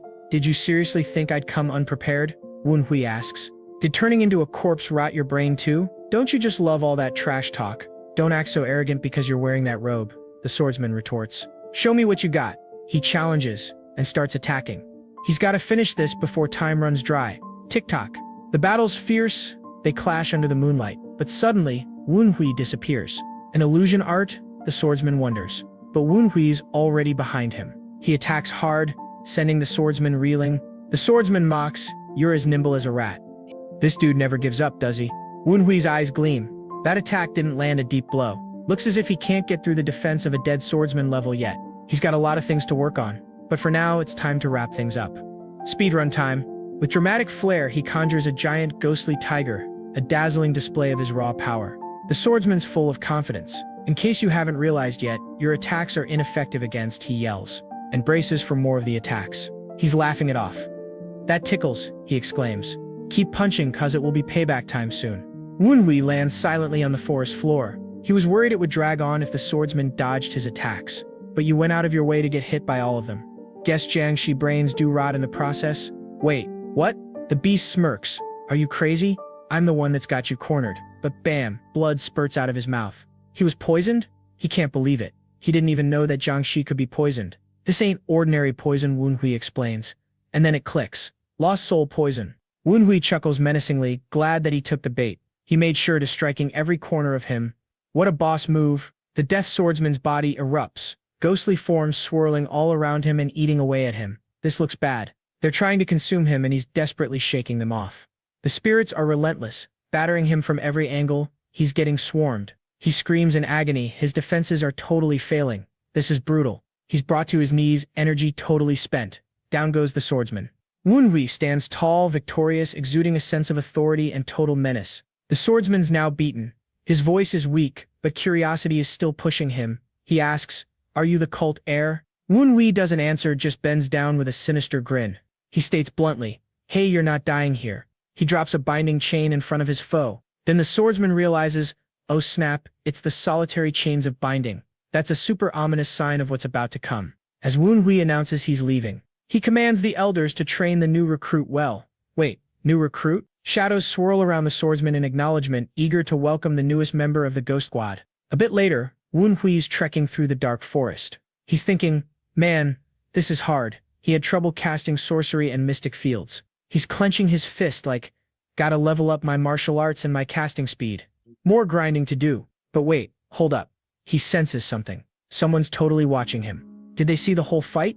He narrows his eyes, trying to see who was there. It's Tang Ho-san. He recognizes him instantly. Seriously? He didn't even try to stop anything after watching the whole thing? Maybe he didn't see everything, but he definitely knew Woonhui was fighting an intruder. What a stuck-up dude, Woonhui grumbles. Suddenly, his sister shows up. And what's this? She's dragging the poor Gudiao by the neck. Sis, what are you doing? Woonhui stammers. Yeah, I thought we might be able to get something out from it. I tried chopping off its wings, but it's tougher than I expected. Kyujin replies nonchalantly. But she did beat it up real bad. She chuckles. Time to change the subject. Hey sis, I lost the guy. You set me up, but I missed my chance. Sorry. Woonhui apologizes. Kyujin's all cool about it, as long as he's safe. She can just beat up this Jiangshi beast until we find its hideout. The creature shrieks and runs behind Woonhui. It looks up at him as if begging him to save it. Bringing a Jiangshi this size into the house is going to be tough, Woonhui mutters. But wait, the Gudiao has some tricks and shrinks down to chibi size. Whoa, you know mystic arts, he says, mildly surprised. Maybe he's got some use for it. I'll keep it in the white pavilion for now. You must be tired. Go rest. Kyujin agrees. As she turns away to leave, her face suddenly becomes serious. Later inside the white pavilion, the dead swordsman is being interrogated. So your master's the accursed white bone instructor? Yes, he is, he replies. It's been ages since Woonhui last saw that old man. Dead swordsman is surprised that Woonhui knew his master. Yeah, a little bit, Woonhui replies. Turns out he learned death arts from that old man. Woonhui smirks. I finished everything in a month. Dead swordsman spills that besides him there's the blue bone merchant, the red bone terror, and the green bone irreversible. 4 of the black bone Ghost Valley's top warriors have surrounded 9 Dragons County. Woonhui's pondering this. There's only one reason they'd be interested, the Dark Supreme's visit. Tang Moonyuk, the Dark Supreme, one of the 10 greatest martial masters, just created a new squad under him. The divine cult cannot allow this growth in strength to happen. Normally, they'd plant traitors or try to weaken the squad. But if that's all they were planning, they wouldn't need 4 elders in place, especially since Namgung Sanyang is on their side. It must be something bigger than that. Woonhui puts together that there's also a group called the Society controlling the divine cult behind the scenes. If they've empowered the cult, something that was ridiculous before suddenly become viable attacks. They're trying to assassinate the Dark Supreme, Woonhui declares. The ghosts are in uproar and start scolding the swordsman. Foolish Jiangshi, do you think 4 Blackbone Ghost Valley's elders can take on the Dark Supreme? He's one of the 10 greatest martial masters. These guys are probably scouts, Woonhui says. Dead swordsman isn't sure of the details, but he heard support is coming from Tian Shan. Tian Shan? Not the Society? Woonhui thinks for a second. Number 15, he calls out. Guess that's his name now. You don't know about the Society, he asks. The Jiangshi is clueless. If you don't know, that's fine, he murmurs thoughtfully. Then, to get info on the Society, he needs to capture that old geezer Whitebone instructor. But he's got a problem. At his current level, he can't defeat that dude. He sighs. That's all the info he can get tonight. Then Tangon bursts in, freaking out, asking if he's all right. The instructor says the branch clan head wants to see him and what's with the mess in his front yard. Woonhui's like, my front yard? It's probably the traces of my fight with your sister, Dead Swordsman whispers. Calm down. I'll explain. By the way, it wasn't me, he tells Tangon. He's got Tangon on his side, but he still doesn't know how much Tang Hosun saw during the fight. He has to be careful with whatever he says and find out how much Hosun knows. He's now standing in front of the clan head and greets him formally. The head's questioning him about keeping his distance. Branch clan head, I understand keeping up formalities in public, but you're still doing it in private, he asks. It's just been too long since I've spoken to you in private, Woonhui replies. Tangon is losing it. Are you insane? We barely got him on our good side and now you mess it up. Woonhui smirks. How can you joke about this? Tangon's freaking out. Just keep watching, Woonhui replies like he's got a plan. But we're here to discuss about my contributions in defeating the enemy earlier. That's a public matter too, right? He asks. He knows Tang Hosun didn't call for a father-son bonding moment. They're both checking how much they each know. Seems like you already know why I called you, Hosun declares. And it seems you've already identified the intruder and how your wife is connected to him, Woonhui counters. It's related to the clan head's visit after all, Hosun admits. Woonhui's thinking, he knows about the assassination plan. Then Hosun says, you don't look too surprised. Guess you must have figured it out too. He's slightly unnerved. He's heard Woonhui had changed, but it was simply too much. Everything about him, his energy, his wits, his judgment, aren't easily accomplished in just a few years. He must have been hiding and waiting for the right opportunity to strike. The clan head continues. To think you've been deceiving my eyes for such a long time, your nefariousness truly befits that of a Tang clan. That's a proud papa right there. Woonhui bows. I'm grateful for the positive feedback. It sounded like an insult, but that was a pretty good compliment within the Tang clan. But then, Hosun warns him, don't cross the line. Woonhui's confused. I won't interfere with you and Sanyung's fights, but don't touch those behind Sanyung, Hosun declares. Woonhui's thinking, he lets his son and wife fight but wants to leave the divine cult alone? What's this snake plotting? He plays it cool. I understand, he replies. Will be hard to strike Whitebone right now anyway, so he'll let it be for now. Hosun dismisses him, telling him to go back inside. But Woonhui's not done. Before you go, you need to reward me for defeating the intruder. The clan head's surprised. A reward? You must want something you can't get on your own. Tell me. Woonhui says, I want to train in the monstrous forest. It's a good training ground to recover his mystic powers quickly. Hosun's thinking, the monstrous forest, only the clan head can grant permission. I can request it, but no guarantees. Woonhui sighs internally, well, that method's out for now. But suddenly, Hosun reaches into his robe. In exchange, he says, would you like this instead? He pulls out a vibrant butterfly-like creature. Whoa, Tangon is totally losing it, stuttering, sir, that's... But Tang Hosun just shuts him down. Stay still, Tangon. Our boy Woonhui is like, wait, what's even happening? He's wondering that item is that even Tangon is shook. Tang Hosun holds out this butterfly and asks, you don't like it? But Woonhui replies, no, that's not it. Dude can't even get close because the energy around Hosun is just that intense. Does he want me to get it using another method? Woonhui thinks. Alright, go Wraith number 15, he whispers. And the Wraith is all, yes sir, and flies towards the blood butterfly. It starts fluttering a bit. Surprise registers on Hosun's face. Boom! The butterfly flies out of his hand and heads towards Woonhui. And Tang Hosun? He's shocked, but obviously trying to hide it. It's yours now, he says abruptly, turning around to leave. Tang Hosun tells Tangon, let's go. Tangon, still totally mind-blown, just manages, yes sir. And Woonhui is watching this whole bizarre show. He looks at the butterfly suspiciously. So what is this, Tang clan scums? Meanwhile, the Wraiths are already trash-talking the butterfly. It just looks like some expensive jewelry, but knowing those Tang folks, it's gotta be some hidden weapon. Man, these ghosts sure love to gossip. Woonhui's annoyed. Who even asked for your opinion? Hurry up and follow them. Yes sir! They stutter and fly off. Meanwhile, Tangon's still at his boss's side. Sir, are you sure about this? He knew it was a very precious artifact for Hosun. But hey, it's been 20 years since the legendary Tempest Squad was disbanded and this Nine Dragons branch clan was set up. Most importantly, he adds, Woonhui said he wanted to inherit the Tempest legacy. Tangon suddenly understands. He continues that he showed that artifact to his other two kids, Qiu Jin and Yu Chang, but neither of them cared about it. But Woonhui? He somehow just claimed the blood butterfly? It's like the thing wanted him to take it. If anyone can figure out the secrets of the blood butterfly, it might just be him. A few minutes later, the ghosts are reporting what they heard. Woonhui is asking the Wraiths. He didn't say what the secret is, and the Wraiths are like, yeah, but based on what they said, this butterfly is something precious. One of the wraiths is inside the butterfly and doing a full scan. Get this artifact chugs down a crazy amount of spiritual energy every time it moves. And from how it looks, it might be some kind of demonic tool. This? A demonic tool? Woonhui asks, checking out the blood butterfly curiously. Get out of the way so I can see, he commands, slapping the ghost out of the butterfly. He's deep in though. It's from the Tang clan, so spiritual energy probably isn't its main thing. It shouldn't be able to drain that much energy, he muses, pouring a bit of his powers into it. But then, zap! Woonhui is all what?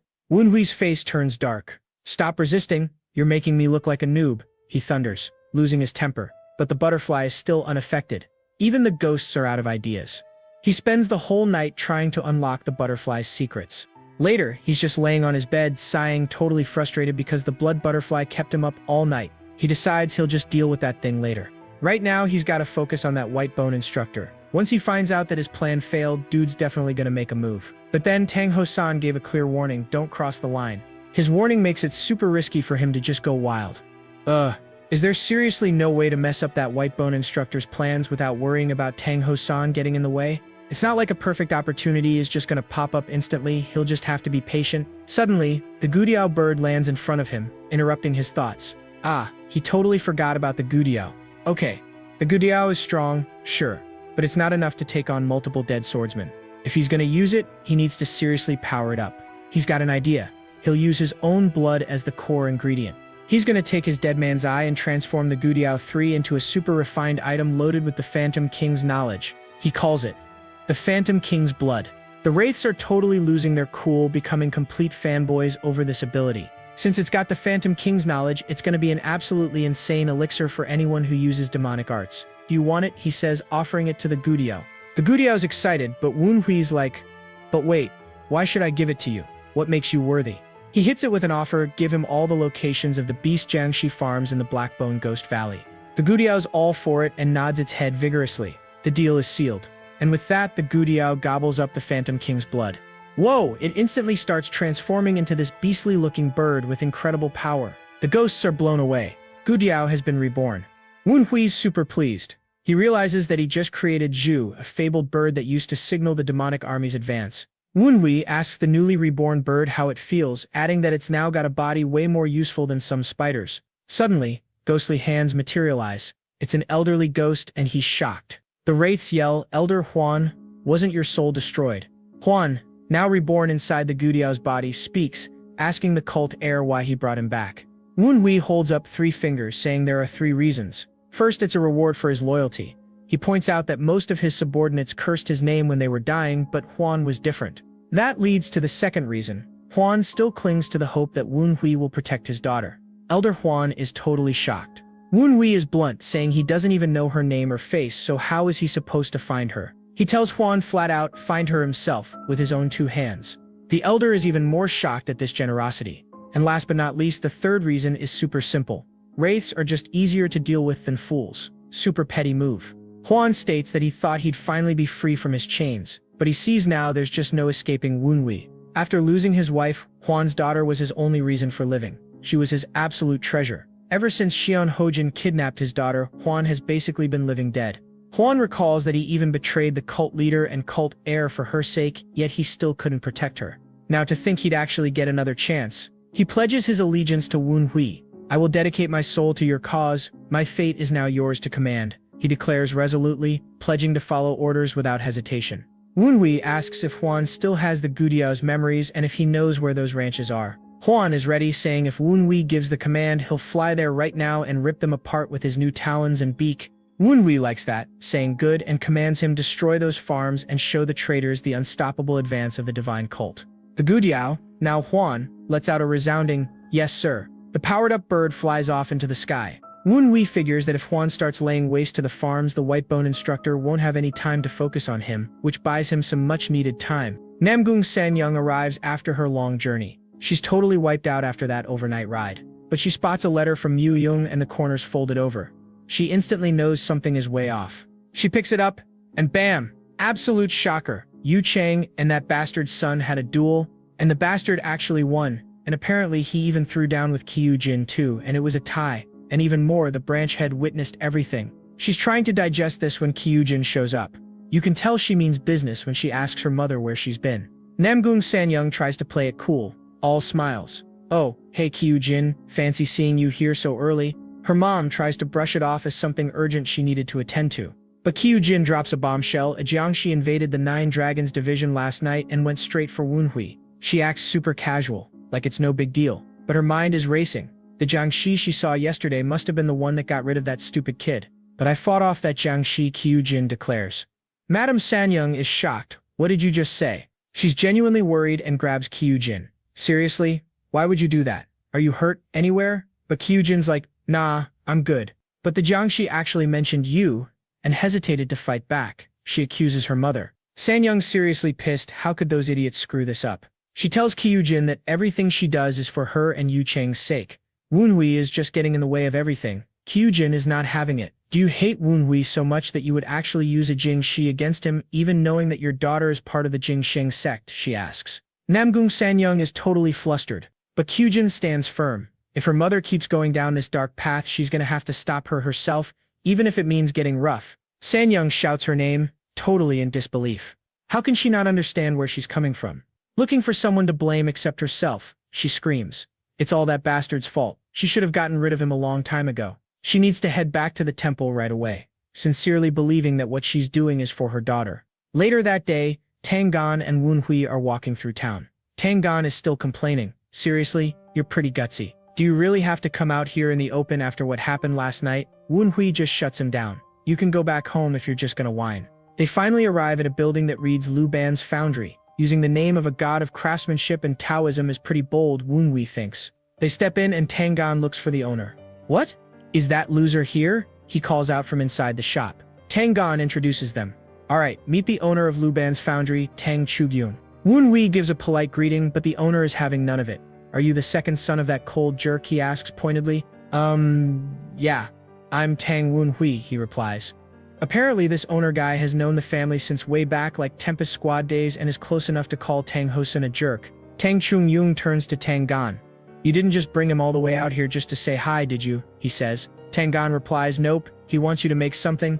The owner figures Wunhui must want something super special if he's here. Look, I'll make whatever you want, okay? Just give me a blueprint here and get out of my face, he says. Wunhui thinks to himself, man looks like he's super busy. If Tangan wasn't here, I'd have been kicked out at the door. Wunhui explains that the blueprint is kinda complex and needs explaining. Chugyung just scoffs. Kid, are you serious? You think I'm some rookie? I could forge your stupid stealth weapon blueprint even if it was total garbage, so don't even worry about it. Wunhui corrects him. Actually, sir, what I want isn't a stealth weapon, it's a sword. Tangan loses it. A sword, then goes on raging as if choosing a sword instead of a stealth weapon was the worst thing ever. Wunhui explains that he just asked for a skilled smith, not that he wanted a stealth weapons. That's true, Tangan responds, tears welling up in his eyes. Chugyung mutters that Tangan must have seriously high expectations of him. Alright. Fine. Get in here. Let me see this blueprint of yours, he says, finally giving in. Wunhui lays out his design. Okay, so I want to use this dark sword here to modify it, Wunhui explains. The owner is intrigued. Huh. So this is what you want made? Tangan pipes up from behind his shoulder. What? Isn't that some kind of metal fan? Chugyung quickly corrects him. Nope, definitely a sword. Man, he's good. He saw through the deception, Wunhui thinks. The owner remarks, huh, what an interesting, no, what a cunning weapon. Wunhui replies, oh, I'm so grateful you think so. The owner just waves it off, saying he doesn't care about the flattery. Just come here and tell me more about this weird sword, he demands. And just like that, they start getting into the nitty-gritty details. Meanwhile, the nosy ghosts are airing their opinions too. Looks like their young master is good at this stuff too, but they don't understand what the two are talking about. A sword that looks like a fan? And why on earth would you need gunpowder for a sword? Is this some super secret Tang family forbidden tech? They stare at Tangan, who's looking as lost as they are, but pretending otherwise. The owner chuckles and calls Wunhui greedy. I'm pretty ambitious, Wunhui agrees. The owner finally declares, alright, I'll have to make this thing myself. Tangan is absolutely stunned. The smith explains, yeah, this blueprint for this sword, it's not something my disciples can even handle. Wunhui's eyes light up.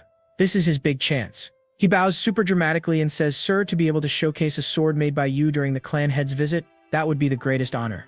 Tang Chugyung is shocked. There should only be like 20 days left until his visit. Wunhui looks at him sadly. So it's not possible? No, I have my own schedule to stick to, you know? Woonhui replies, "Ah, I see. So whipping this up in 20 days would just be too hard for you, huh?" But the smith is scrambling. "No, it's not too hard." So Woonhui quickly apologizes. "Nah, it's alright. It seems like this request was just asking too much of you." "Sorry, Elder Lu Ban," he apologizes.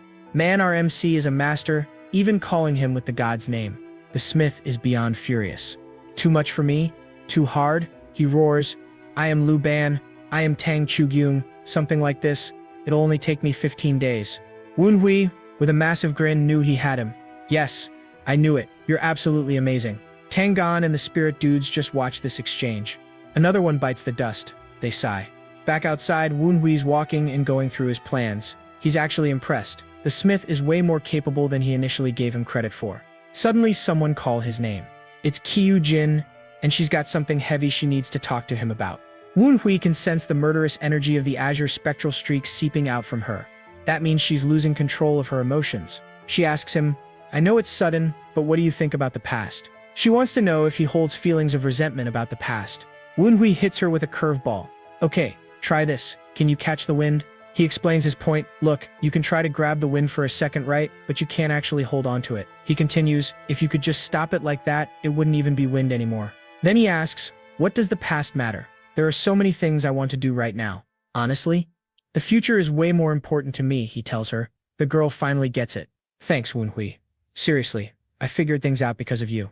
She declares there's something she absolutely has to do, so he won't be seeing her for a while. Then she zooms off. Out of nowhere, the ghosts weigh in. Wow, for such a kind girl, she is seriously enraged right now. Her murderous energy was just blasting through the alone in world-style technique. He tells his spirit buddies to cut the chatter and keep a close eye on her. Yeah, she's definitely shaken up. That must mean she had a major blow-up with her mother. And he knows that woman isn't the type to just sit around and do nothing after a fight with her own daughter. No way. "Alright then," he says, grinning like the absolute madman he is. "Looks like I better get ready to welcome a guest." Alright, so that evening, Woonhui decides to pay the branch clan head a visit. Tangon's surprised. But his dad basically says, "Yeah, alright, tell him to come on in and chill for a bit."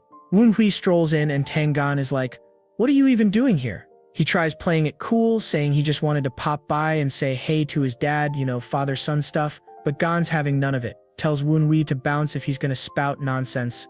Woonhui tries to annoy him more. "Yo, I'm the branch clan head's son. Aren't you being too harsh on me?" The guy just gives him a massive scoff. "Get stronger if you want to be treated like you're above me." Then Dad speaks up, asking what's really going on. Woonhui cuts to the chase. He wants to talk about that thing they mentioned last night. Dad goes, Then he just says, "Gone," and boom, he just vanishes. That guy's really good. Can't feel his presence at all. His dad warns him that messing with this could seriously mess up the Tang clan's big plans. Dad glares at him and says he better have a seriously good reason for this. Woonhui nods, but internally he's connecting the dots, thinking, "Man, I felt this back at the training hall too, this aura. It's way too intense for just a branch clan head." Plus he mentions the Tang clan plans. He's definitely cooking up something big. His dad's not wasting time. Negotiation's a two-way street. "What can you possibly offer me?" he asks. Woonhui admits he doesn't have something physical to give right now, but he can make a promise. And the promise? To protect his sister, Kyu Jin. Tang Hosan is surprised. Woonhui explains, "I'm sure you're aware of the kind of sketchy folks the madam is hanging with." Hosan stays silent, the weight of that hitting him. Then he tells Woonhui to spill it. But Woonhui clocks that he's switched to some kind of frequency whispering technique and realizes that there could still be others listening in on them. He tells his dad that if the link between the madam and the demonic cult gets out, Kyujin won't be able to avoid the fallout. She'll be branded the child of the demonic cult spy. He lays it out, saying he's sure his dad knows exactly how the Jianghu treats kids caught up in that kind of mess. Kyujin and Yu Chang, they'll never be able to show their faces in the Jianghu again. Hosan responds. He is Tang Hosan, the one who led the Tempest Squad and stopped the demonic cult's head honcho. He asks who dares say his kids are working with the demonic cult to his face. Nobody would say squat. To your face they won't say anything. But the world isn't a nice place, Woonhui replies. So his offer remains. He'll make sure Kyujin avoids the consequences at all costs. Switching back to his normal voice, Hosan looks at his son and asks what he wants in return for helping. Woonhui replies that since he's already deep in this mess, he wants in on his plans. The father gives him a look, asking if he thinks he's even got the skills for that. Woonhui's response is confident. He'll prove it. Then he drops the bomb. The accursed white bone instructor. Okay, now that gets Dad's attention. He's intrigued. I will bring you his head. Woonhui's answer is cold and clear. Meanwhile, we cut to a totally different scene. The white bone instructor is offering up prayers to the Buddha of infinite light. Then bam! Madame Namgung storms in looking absolutely furious. She starts screaming at him, "How could you mess up this badly after everything I've done for you?" The temple master cuts her off, shouting her name. She freezes. She's shocked at being yelled at. The temple master turns and says he too misjudged their enemy. And now he's lost a disciple, so he isn't sitting still anymore. The rage is literally spilling out of him. Suddenly, the tiny Jiangxi girl bursts in yelling his name. She says it's super urgent. The temple master asks Madame Namgung to wait for a bit. She's thinking, "Ugh, I can't believe he yelled at me," but also admits to herself, "Okay, fine, he's definitely got the skills." She sits down begrudgingly. She's internally gloating, thinking, and since he said he'll handle it himself, she even busts out an evil little smile. Then, Temple Master explodes like a nuclear bomb. Wait, the beast Jiangxi farms are under attack? He's freaking out now, saying he built those things up discreetly over more than a decade. He keeps going like, "And you're telling me a zoo, with the spirit energy of the Gudiao I created, destroyed them all?" Namgung Sanyang is totally bewildered, asking what in the world is wrong. The temple master snaps. He lunges, grabs her by the throat, and calls her a truly awful name. He slams her to the ground. "How dare you try to deceive me?" he screams. The temple master looms over her, absolutely livid. "Are you seriously telling me a sorcerer skilled enough to hijack the power of my Gudiao and evolve it into a Zhu is wasting their time on some petty Tang clan politics? That is ridiculous." The temple master accuses her, saying she must be in league with that sorcerer trying to backstab them. She's stammering, "I don't know what you're even talking about." He's towering over her, looking terrifying, asking if she genuinely doesn't know or if she's pretending not to know. He asks if she's actually underestimating them. The Blackbone Ghost Valley. Namgung Sanyang finally realizes it. Blackbone Ghost Valley? Aren't they part of the demonic cult? Total shocker. The temple master looks at her with genuine pity and thinks, wow, she really doesn't seem to have a clue. He figures the Namgung family must just be using her as a pawn. The temple master takes a step back, says there must be a misunderstanding, and yeah, she really looks clueless. She starts completely losing it, realizing her own family was the one who introduced her to this guy in the first place. That means that the Namgung clan is totally working with the demonic cult. Meanwhile, the temple master just had his own big realization. The second son's name is Tang Wunhui, same as the blasted demon cult heir. Now, even without someone asking him, he's got a personal reason to absolutely shred Wunhui and whoever this sorcerer behind him is. This dude looks seriously terrifyingly scary right now. He turns back to Sanyang and asks for her cooperation. The next day, Sanyang, completely broken, is apologizing to Wunhui. She's suddenly willing to give him whatever he wants as an apology. Wunhui is kind of taken aback, thinking, whoa, what's with the complete U-turn? Sanyang's thinking, I don't want to do this either, but this was an order. Flashback to the temple master looming over her. He tells her he needs her to make them drop their guard by making Wunhui like her. Why should I? Sanyang complains. He casually threatens to just turn her into a Jiangxi and then she'll do whatever he says. Wait, she cries, her resolve crumbled. I'll do it. I'll do as you say. Sanyang is thinking hard, got to manipulate him somehow to get a clue on who this sorcerer is.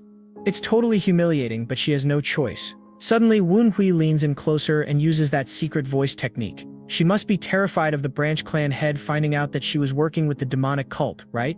Her face totally twists up in panic. How does he know? It's not a guess. He looks absolutely certain. Sanyang only just found out yesterday that these guys were the demonic cult. So how did he find out? You seem pretty surprised. Wunhui looms over her. He's got that terrifying "your life is about to be ruined" look on his face. Sanyang is in full-on panic mode. She first thought that there was a sorcerer manipulating him, but these aren't the eyes of a man who can be manipulated by others. He might have a sorcerer helping him, but Wunhui is the one pulling all the strings. She tries one last bluff, feigning ignorance. I have no idea what you're talking about, she says weakly. Wunhui calls her bluff. If she's telling the truth, he'll just go spill everything to the branch clan head. He gets into her head and warns her that if the Tang clan's special squad starts digging, they'll totally find out about her shady visits to that weird temple. And if they happen to find any Namgung clan stuff at the temple, well, that would be super interesting. He wonders how her beloved Namgung clan would react to all that. Madame Namgung completely panics, instantly realizing her family will absolutely use her as a scapegoat. They'll claim she went rogue and worked with the demonic cult, acting totally innocent themselves. She knows deep down that's exactly the kind of thing they'd do, but she tries to cling to the hope that they wouldn't just abandon her like that since she's the branch clan head's wife. Wunhui sees right through her denial, tells her to be honest. Namgung Sanyang finally concedes and asks Wunhui what he wants. He gives a chilling grin, stating simply that he's a pretty greedy guy. That's a wrap on this recap. Hit that subscribe button to help us keep pumping out awesome content. Catch you in the next one. For a whole week, Namgung Sanyung basically becomes Woonhui's personal Amazon delivery driver. She's bringing him top-tier loot like wild silkworm robes and other priceless treasures. She's so busy grinding for all this rare gear that she has zero time to cook up any new schemes. Guess our boy's plan is working perfectly. And the result? Woonhui is literally swimming in a mountain of gifts. His ghost buddies are freaking out, completely stunned by the sheer amount of treasure. They figure Namgung must be totally broke now and start cheering that she got what she deserved. Ironic since these ghosts all tried to kill him when they were alive. Rocking a wicked grin, he admits the stuff is useful, but then he reveals the most important item of all. The final piece of the puzzle, my friends. The spirits immediately recoil, sensing some seriously bad vibes. What is this, young master? Woonhui explains it's a pill made from fire poison herb, some fancy cherry, and a certain bacteria. His ghostly advisors are absolutely horrified. Wait a minute, are you attempting the 6th mastery level of the venom dragon cultivation technique? Woonhui just grins like the psycho he is. Yes, I'm going to open my middle dantian and reach the ultimate peak. He explains that this bacteria can be used in miracle medicines, but if you use the wrong kind, it multiplies and eats your body from the inside out. Yikes. So basically, it's the perfect, most poisonous pill for a venom dragon cultivator like him. But his spirits are still worried, thinking the poison is way too strong. As Woonhui kneels down, one of them has to ask the obvious question. Can your body handle something this poisonous? That's why I have this too, he says, whipping out a small box. Ah, the classic, but wait, there's more move. Inside is the Divine Chi Clarification Orb, a miracle medicine from some legendary physician, meant to give your internal energy a massive boost. First things first, he pops the orb into his mouth to juice up his internal energy. No hesitation at all from this guy. Boom! A brilliant flash of blue light erupts as pure, clean energy floods his entire body. It's working exactly as advertised. With his energy reserves topped off, he moves on to the main event. Time for the poison pill. He knows this is going to be rough. At his current skill level, this poison is super hard to digest and will be extremely painful. Fun times ahead, folks. He swallows it, and bam! An explosive wave of green energy erupts from inside him. Woonhui screams in pure agony as the raw, poisonous power just thrashes his body. Told you it would be fun. His spirits can only watch in horror. Look at all that poisonous energy. Are you alright, young master? Does he look alright, guys? Come on. He grits his teeth, feeling the poison just exploding through him. He has to convert this chaos into internal energy for his technique. Easier said than done. He starts to focus, forcing all that rampaging energy to concentrate into a single point in his core. He's trying to tame the beast. With intense focus, he gathers all the energy and pulls it into his upper dantian. You can see the artist is giving us a little anatomy lesson here. Thanks, artist. A flash of pink light erupts from his chest, and his entire body is blasted by a massive column of purple power shooting into the sky. As the energy finally dies down, a triumphant Woonhui sits there in a meditative pose. Phew, I did it. Of course you did. You're the main character. He's done it! He's reached the 6th mastery level of the venom dragon cultivation technique. His spirits are ecstatic, congratulating him for hitting the ultimate peak in just 2 months. He can feel the pure essence in his middle dantian. 5 Dragons Peak Mastery. The ultimate peak. Our boy is officially overpowered. Just then, Tangon lands on a nearby roof. Drawn by all the commotion, sensing the leftover energy, he gets this totally maniacal grin on his face. What have you done? Woonhui coolly replies, oh, you know, just got a miracle medicine that the madam gave me as a gift. The sarcasm is strong with this one. Tangon hops over, saying he can't imagine how much she must have spent on that one. Well, aren't you itching to try your new powers? Tangon challenges. Woonhui just grins, calling him a great teacher. He grabs a staff, and it immediately ignites with his potent purple energy. Now we're talking. Then I'll give it my all. And with that, he launches himself forward in a total blur of motion. Tangon is completely shocked. Are you already using internal energy on your weapon? You sure are talented. The two clash in an epic flurry of blows. Tangon notes the impressive weight behind the attack. Good, then try deflecting this. But something's different now. Woonhui can see his master's movements clearly, and his body is moving with a whole new level of freedom. He is totally exhilarated. Is this what it's like to be at this martial realm? I can finally see what he's been seeing. He realizes that if he can imbue his weapon with energy, he can pull off something absolutely insane. Tangon's face just goes pale. Wait, you're gonna use the 12 beats of the violent tiger with a spear? That's not how that works. Too late. Woonhui unleashes a devastating flurry of energy-infused strikes, completely overwhelming his master. The force of the attack sends Tangon sliding back across the courtyard, utterly stunned. Goodness. Yeah, that's one word for it. Tangon rests his practice weapon on his shoulder, a serious look in his eyes. Looks like I'll have to actually put effort into our duels now. Woon-hui grins, his own purple aura flaring up. I told you before, he says, pointing his weapon forward, I'm going to work you to the ground. Later, the two are just chilling on a porch. Tangan casually asks, do you know the rumor going around recently? They're saying you and the madam made up, and you were so touched you gave up the successor position. Woon-hui just shrugs. Why? I could do that for a peaceful family. Tangan is completely flabbergasted. Do you even know what peaceful means? He gestures dismissively.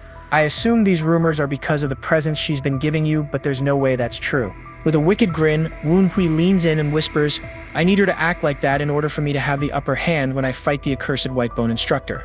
Tangan's eyes fly open in shock. Wait, the accursed white-bone instructor? You mean the head of the Blackbone Ghost Valley? Woon-hui leans back, looking away awkwardly. I thought you already heard from the branch clan head. You weren't paying attention, were you? The realization dawns on Tangan. That makes sense. You found out she was connected to him. Woon-hui notes that his master's entire vibe changes when the demonic cult is involved. Tangan explains, the sorcerers of the Blackbone Ghost Valley are serious about their security. Woon-hui cuts in, you mean the demonic sorcery array, right? Tangan clenches his fist, impressed Woon-hui knows about it. Their Jiangshi are stronger within that array. To be honest, I'm not sure I could kill their leader, even if I gave it my all. Woon-hui looks on grimly. I know. It'll be a big loss on our end if I just go wage a full-on war like that. He reveals his intel from his spirit spy. The forces in the temple right now include 4 death swordsmen and a Jiangshi whose skills are comparable to that of a spirit swordsman. He continues, I heard the accursed white bone instructor reached a higher martial realm after my death. I assume the society helped him. Tangan, now worried, asks, what are you gonna do then? Do you have some plan in mind? A massive, toothy grin spreads across Woon-hui's face. Of course, I'm almost done with the preparations. The scene flashes to Namgung San-young, kneeling in a dark room. Her face is twisted in desperation as she begs a shadowy figure, help me. Woon-hui looms over her, his eyes glowing ominously. You come to see me in the middle of the night to ask for help? He asks if her own clan and the temple are harassing her now. She weakly confirms it's true. She explains her terror. The temple master is saying that he will make me into a Jiangshi if I don't bring him clues about the sorcerer supporting you. At this rate, She trails off. Woon-hui sits casually, smirking. Yep, at this rate you're going to meet a terrible fate. Tears stream down her face as she pleads, I'll do whatever you want. Woon-hui's expression is cold and calculating. Can you even give up on the successor position that you've worked so hard for? Her eyes widen with determination. She clenches her robes and declares, yes, I will convince Kyujin and Yo-chang to give it up. She shouts, if you wish, I'll make sure you never have to see me again as well. With a crash, she slams her forehead into the floor, prostrating herself completely. Please, just help me. A demonic silhouette of Woon-hui stands over her. Then you'll have to do as I say. She instantly agrees, willing to do anything to be rid of the temple master. A devilish grin spreads across his face, his eyes gleaming red. In that case, you'll have to prepare something. He thinks to himself, I got it. The last part of my preparations to defeat the accursed white-bone instructor. The final piece of the plan has fallen into place. Master blacksmith Tang Chung-yung stares at a mangled hunk of metal and has a single profound thought. I am so screwed. See, he got a little too invested in the blueprint and now he's stuck with a sword that'll take at least 2 weeks just to get back into shape. And what a request it was. He was asked to forge a sword from a demonic tool made of black steel, practically oozing with demonic energy. Sweating, he flashes back to Woon-hui's smug grin and realizes, that little snake, he played me like a fiddle. Looks like his schedule for the next 2 weeks is booked solid with all-nighters, and he can't even get his disciples to help. They're too low level for this side quest. Guess he'll have to break the bad news to his client. But just as he's spiraling, a voice echoes from the shadows. I never expected to hear you say such things. Chung-yung nearly jumps out of his skin. What in the world are you doing here? The visitor is none other than Dark Supreme Tang Moon-hyuk, and he's just smiling. Why so mad? It's been ages. This guy is radiating main character energy, and his cheerful attitude is only making the blacksmith even more annoyed. Chung-yung absolutely loses it, yelling that Moon-hyuk is supposed to be at the 9 Dragons division. What's he doing here all by himself? Moon-hyuk's response? A casual thumbs up. I snuck out, obviously. Our poor blacksmith can only fume about what a pain this guy is. But then, Moon-hyuk spots the blueprint, and his whole vibe shifts. Now this is interesting. Who's the client? The blacksmith spills the beans. It was Tang Ho-san's kid. Moon-hyuk figures it's the 3rd child, the prodigy of the family. But nope, Chung-yung clarifies it's the 2nd child, Woon-hui. Now Moon-hyuk is surprised. He heard Woon-hui was a total nobody with 0 talent. The blacksmith just nods. Yeah, and he's basically a snake. Looking at the design, Moon-hyuk quickly figures it out. It's a single weapon that can transform and switch between 2 different fighting styles. Plus, if the enemy backs off, it doubles as a stealth weapon. A classic Tang family special, Moon-hyuk says, clearly impressed. But wait, there's more. Chung-Yung tells him that's not even the craziest part of the request. He gestures to the materials. Look at what he wants me to make that sword out of. A demonic tool forged from black steel. Moon-Yu connects the dots. Woon-Yu wants to slap some cursed poison on the blade. And what else? He asks, totally hooked now. Chung-Yung drops the final bombshell. That little punk is the disciple of that loser, Tangan. Moon-Yu can't believe it. Tangan got a student? Turns out, Woon-Hui's grand plan is to inherit the legendary Tempest Dance. He doesn't just want a fancy sword. He wants to master both the Tempest Dance and cursed sorcery. The sheer greed is absolutely off the charts. A slow, dangerous smile spreads across Moon-Yuk's face. He points out the obvious. You said you don't have enough skilled help for this. The blacksmith starts to stammer, finally getting what Moon-Hyuk is hinting at. And then comes the evil laugh. I can't wait to see what kind of chaos he causes with this little toy. Meanwhile, our little troublemaker's busy with plans of his own. Namgung Sanyung tells Woon-Hui that all the preparations are finished. She wonders if it's just the two of them, but Woon-Hui says his master is on his way. He just had to, take care of something first. With perfect timing, he smirks. Ah, speak of the devil. And right on cue, a figure drops in from a rooftop. Tangan makes his superhero landing. Tangan gets right to business. I dealt with Mu-Young just like you asked, and that news hits Namgung Sanyung like a truck. Mu-Young? Why? She demands, looking like she's just seen a ghost. Woon-Hui calmly explains Mu-Young was a double agent, playing both sides. Then he adds a little salt to the wound. Your clan's spy network needs an upgrade. She realizes she was trying to hide Mu-Young, but Woon-Hui knew all along. This guy is playing 4D chess with everyone. Meanwhile, Tangan looks completely stumped. Was it really just the three of them heading out? Woon-Hui says yes for now and pulls out a mask. Tangan groans, asking if the masks are really necessary. 100%, Woon-Hui replies. Then he flashes that mischievous grin of his. They'd recognize us without them. Now, let's get going. So their carriage rolls through a creepy forest and the fog gets super thick. Woon-Hui is totally calm. Tangan asks if Woon-Hui can feel the heavy atmosphere. Yep, he says, completely unbothered. Thanks to his dead man's eye, he can spot all the beast Jiangxi lurking in the woods. He guesses they've beefed up security after someone raided their Jiangxi farms recently. I wonder who that could have been. He also confirms the rumors are true. The accursed white bone instructor has definitely leveled up his martial arts.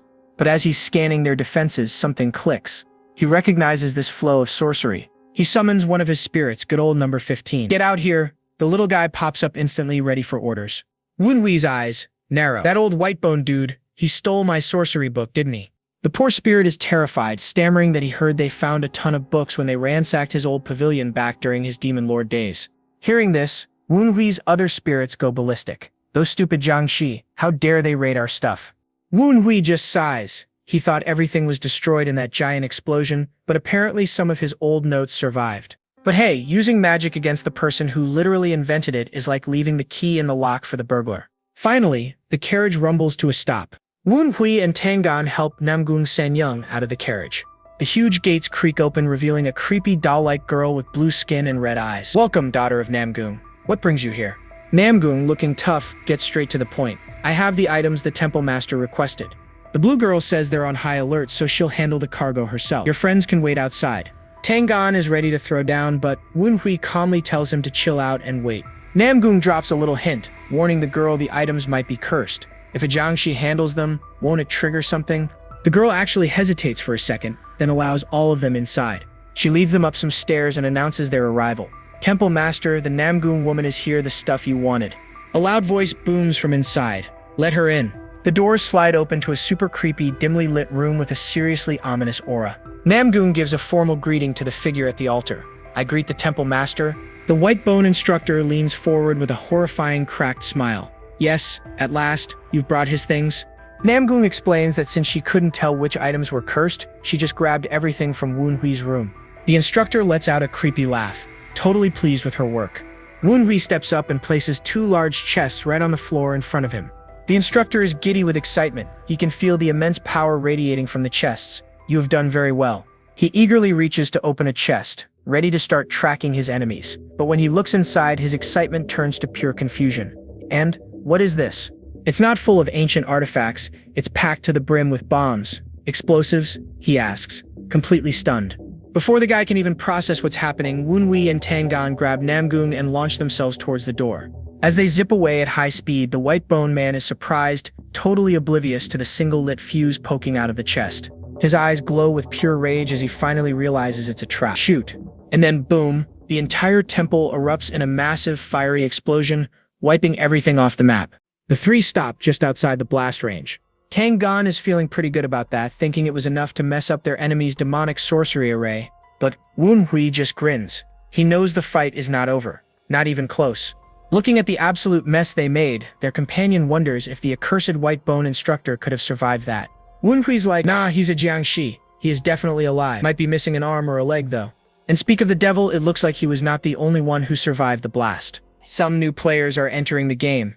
A whole squad of Jiangshi drops in, led by this tiny but absolutely furious-looking girl with some seriously sharp teeth. And oh boy, is she mad. She screams, "You dare do this to the sacred land?" Wunhui just scoffs back. How rude.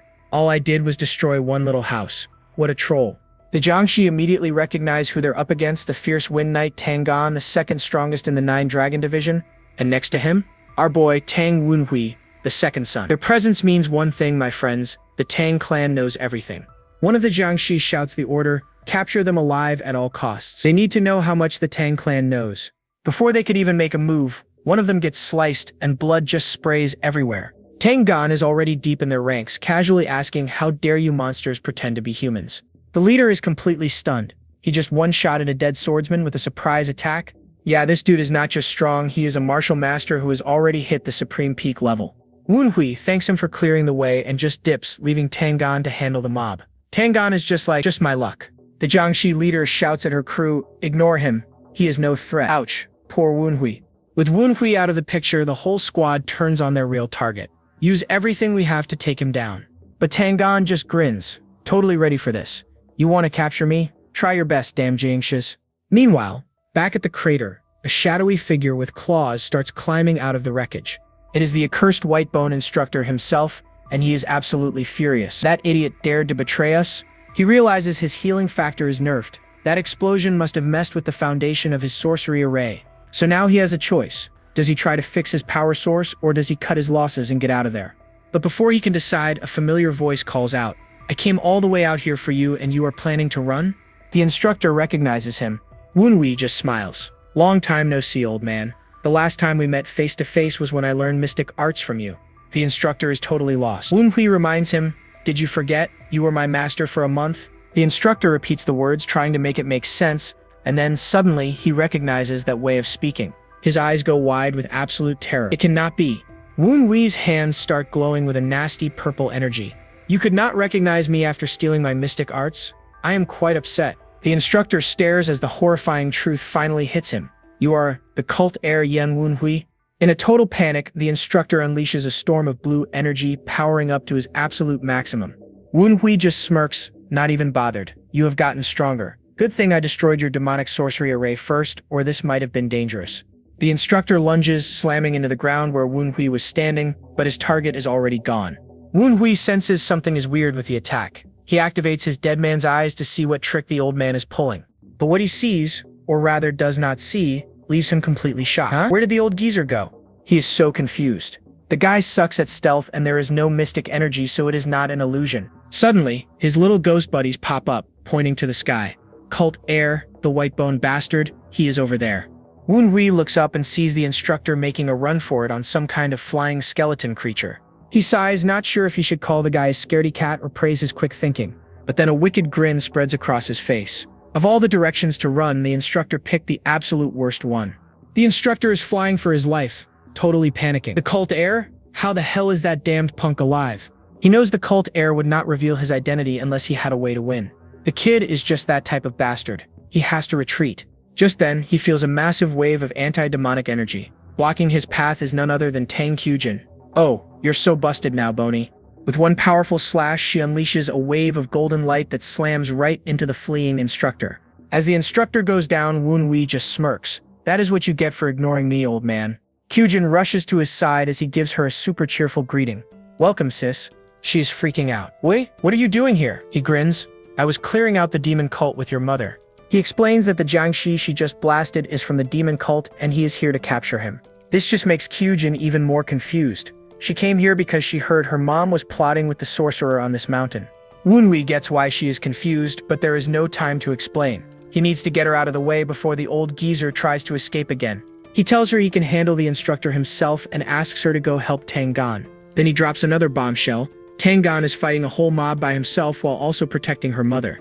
Woon-hui can see the panic in Kyujin's eyes. She came here all alone for a secret mission and she is clearly worried sick. Sensing the urgency, decides to head for Tangan and tells Woon-hui to just bail if things get too dangerous. No time for a Q&A session now. With one last determined look, she is gone, dashing through the forest like a rocket. Now that his sister is gone, Woon-hui turns back to his downed opponent. Now he calls out, "I think you had plenty of rest? Why do not you get up, old man?" He's not falling for the old playing dead trick. He knows a demon wheel Jiangshi can recover from an attack like that. And right on cue, a monstrous gray hand bursts right out of the dirt. The white bone instructor claws his way back to the surface, his body regenerating into a much more monstrous form, with a giant warhammer just chillin' on his back. His hand crackles with dark energy as he rises to his full terrifying height. He is panting heavily, glaring at Woon-hui with pure hatred. "Your damned mouth is as wretched as ever." The instructor just cannot believe it. "But you died. Have you truly risen from the dead again?" Woon-hui just smirks, purple demonic energy swirling around his hand. He knows every sorcerer dreams of becoming immortal. "Would this be enough evidence?" he asks, his face lit up by the ominous glow of his own power. The instructor's face twists in shock and terror as he recognizes this. It's the evil Ghost War robe. He is completely losing it now, screaming in a mix of fear and confusion, "Have you truly overcome death?" Woon-hui stands there, cloaked in that swirling dark power. His identity is now undeniable. He is the one and only cult heir, Yan Woon-hui. So he strolls up to the defeated Whitebone instructor. He calmly says, "Whitebone, you old man, I have a lot to ask you. Don't run away like an idiot. Let's just get this over with." The instructor is absolutely furious. He screams back, "Your blabbering is as infuriating as ever. Fine, I'll tear that mouth of yours to shreds. Someone's a little salty about losing." He unleashes his power, summoning a whole horde of monstrous beast Jiangshi. You know, the usual cannon fodder we see in these situations. But our boy Woon-hui looks completely unfazed. He just holds out a hand and casually busts out the Tempest Dance. And just like that, slice. A giant vortex of purple energy tears through the beasts, shredding them into confetti in an instant. He's not done showing off, though. He follows up with a Tempest Rampage, blasting the instructor with some seriously overwhelming force. The instructor can't even finish his sentence.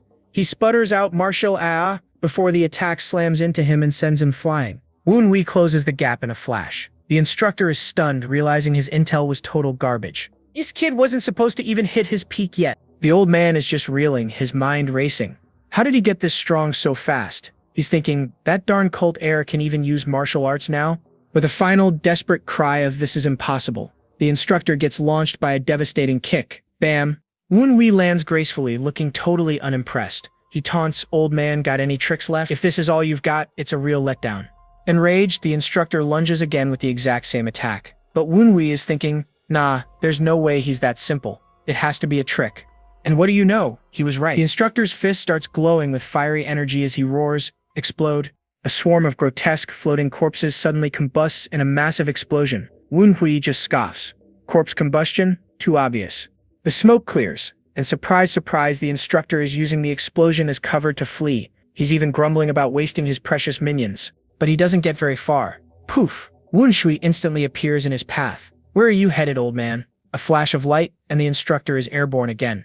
The instructor collapses, his body regenerating slowly. His whole mystic arts formation is broken, leaving him completely vulnerable. He looks up to see Woon-hui and just loses it. "It's all your fault.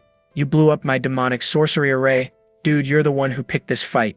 Woon-hui just smirks. "That's true. But to think that's all it took to make you run, I thought you'd be stronger." How pathetic. And that taunt hits home. With a final desperate roar, the instructor powers up, his body glowing with red energy. He screams, lunging forward. Woon-hui, however, looks like he's about to fall asleep as he easily catches the attack. "I've got nothing more to see here," Woon-hui declares, grabbing both of the instructor's wrists. This is not looking good for the old man. "Damn you!" The instructor screams as Woon-hui unleashes a massive wave of demonic energy, slamming him straight into the ground. Boom! The dust settles, revealing the instructor lying completely broken at the bottom of a brand new crater. Woon-hui catches his breath, impressed by his opponent's durability. Then the begging starts. "I surrender. I'll tell you everything. Just spare my—" Woon-hui cuts him off with a swift kick. "Dementia already, old man?" He summons the solitary chains of binding. "Why would I leave you alive?" He looms over the trapped sorcerer, his eyes glowing. "Let's meet each other after you die." The pure terror on the instructor's face is just priceless. In one final act of desperation, the instructor tries to cast a last spell, but Woonwee places a hand on his head, channeling his own power to stop him. But suddenly the world dissolves into a gray, misty void. Woonwee immediately realizes what's happened. This is a soul-restraining art. Well, this is unexpected, he says. Surprised, the spell bypassed his evil ghost war robe. His ghost companions agree this is advanced magic way above the instructor's pay grade. Woonwee deduces the instructor must be connected to the society, and right on cue, a voice booms, "You are trapped in the prison of my soul." The instructor's spirit is raging. He basically says he cast this spell with his life on the line, so there's no escape. How dare you force me to make such a radical move? But Woonwee is completely unbothered. Why are you getting mad at me? It's your fault for not having a backup plan. This only makes the ghost angrier.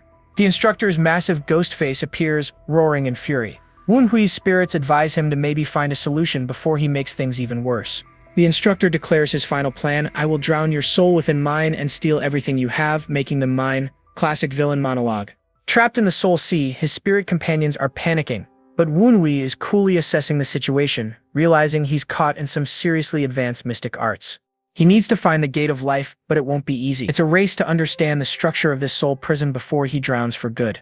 But of course, he's already got a plan. By observing the flow of mystic energy in the water, he can basically map out this entire space. Big brain time.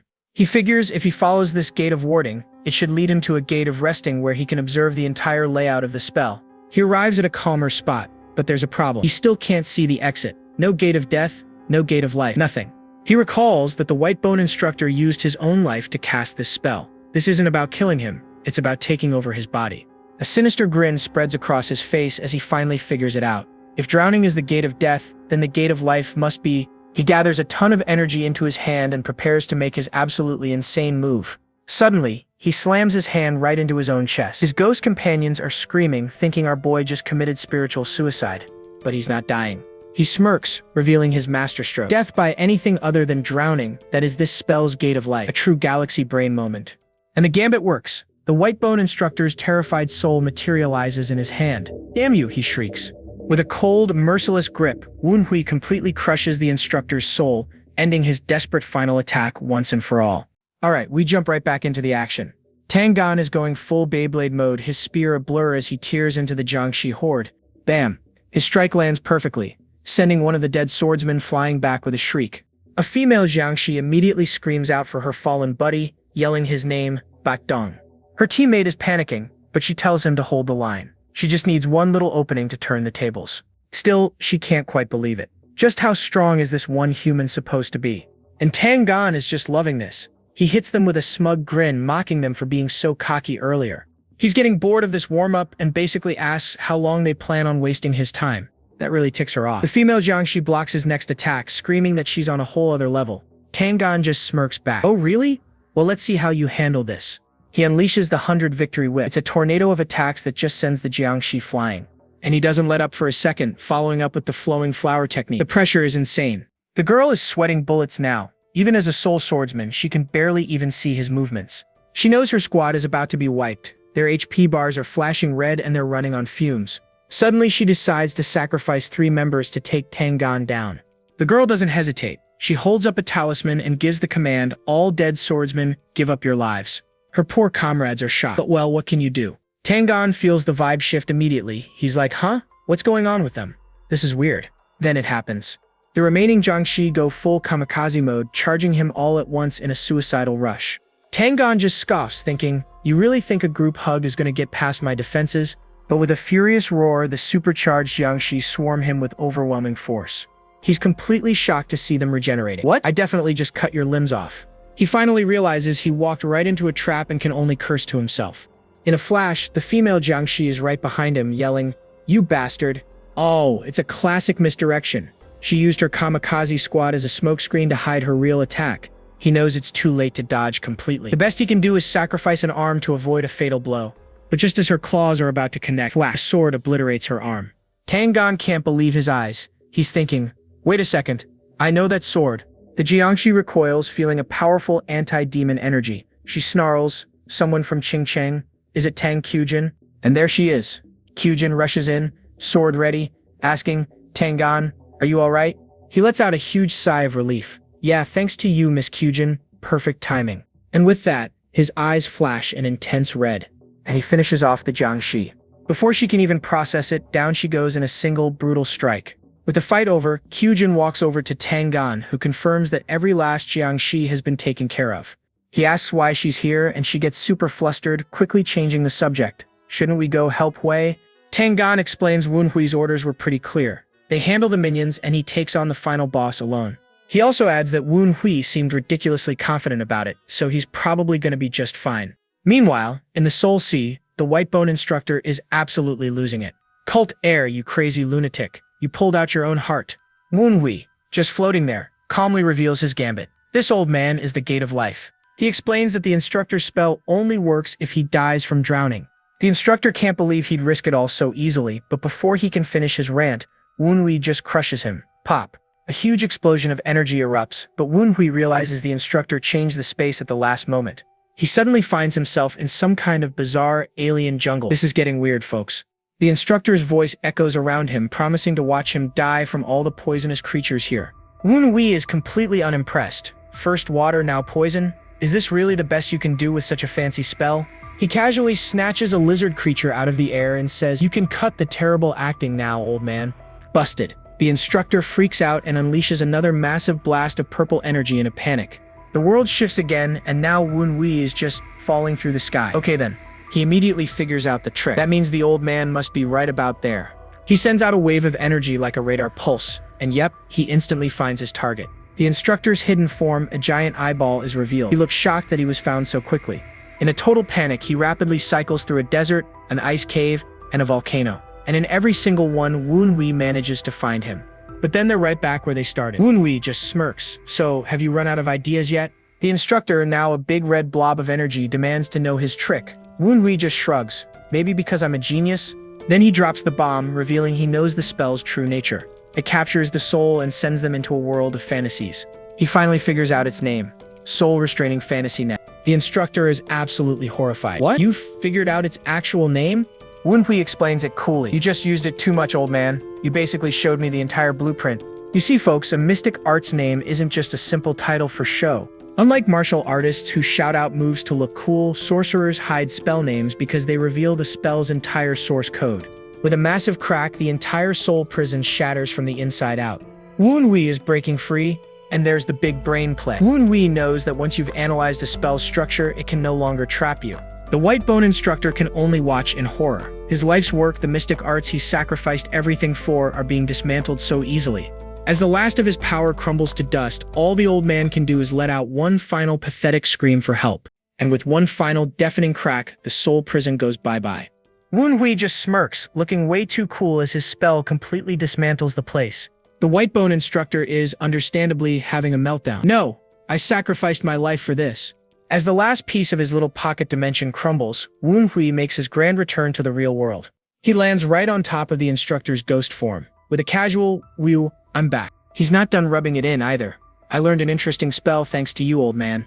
The poor guy finally gets it. The instructor's spirit clutches his head, realizing, "I truly have died?" Wen Hui looms over him with zero chill. "You pleased to meet me even in your death, old man?" The instructor starts screaming questions, but Wen Hui just grabs his face. He scoffs and pins the spirit to the ground. "You dare bargain with me right now? I ask the questions and you answer. Got it?" And yep, the terrified ghost can only whimper. The tables have officially turned, folks. With his new pet ghost subdued, Wen Hui gets serious. He wants to know what happened on Ceiling Heaven Peak 6 years ago. "Tell me everything," he commands. "Don't leave anything out. Time for a history lesson." The spirit spills the beans. After Wen Hui died, the divine cult basically imploded into a civil war. 5 of the 9 demon mythos factions ganged up for a little uprising. They went straight for the main palace, attacking the celestial mythos to get their hands on Wen Hui's master.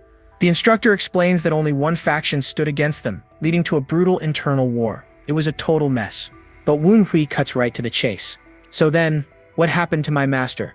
The spirit recoils, absolutely terrified of Wen Hui's glowing eyes and frankly unbelievable power. He realizes Wen Hui is the one who rules over the dead despite being alive. He's the Ghost King.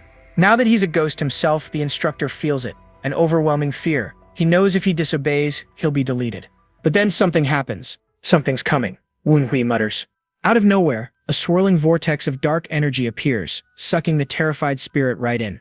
Even Wen Hui's little ghost cheerleaders are panicking. "Cult Air, something is off." His spirit is dragged into the vortex, screaming for the cult heir to save him. So much for being a tough guy. He promises to tell him everything he knows, but my friend, it is way too late for that. A massive, fleshy red creature bursts from the portal and snatches the spirit away. Yikes.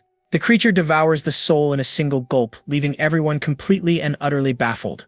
Woonhui can only wonder aloud, just what is this thing? Join the club, buddy. His advisors warn him to stay back. Woonhui figures it's some kind of failsafe to keep the society's secrets hidden. The red blob twitches, its mouth opening like it's about to attack. Woonhui braces himself, but then he waits. Instead of attacking, the giant creature just shrinks back down. What is happening? It vanishes completely into a tiny portal on the ground, which then zips shut. It left? Woonhui can't believe it. It appeared just to eat Whitebone's soul, but one of his ghost advisors has a theory. Cult heir, I believe that is desire. He explains that desire isn't a monster. It's more like a weird phenomenon or an aberration. It grants big power to those it contracts with, but if they can't handle it, it just eats their soul. A high-risk investment. Apparently, this contract took priority over Woonhui's power. His Ghost King status just got nerfed. Woonhui bends down to examine what's left. He's absolutely furious. A soul he personally owned was stolen from him. He clenches his fist, thinking of all the intel he needed from that guy, now gone just like that. No, it's not over yet. He spots a small pile of black dust where the spirit was eaten. There's still some leftover data. I will get your information, even if it's just bits and pieces.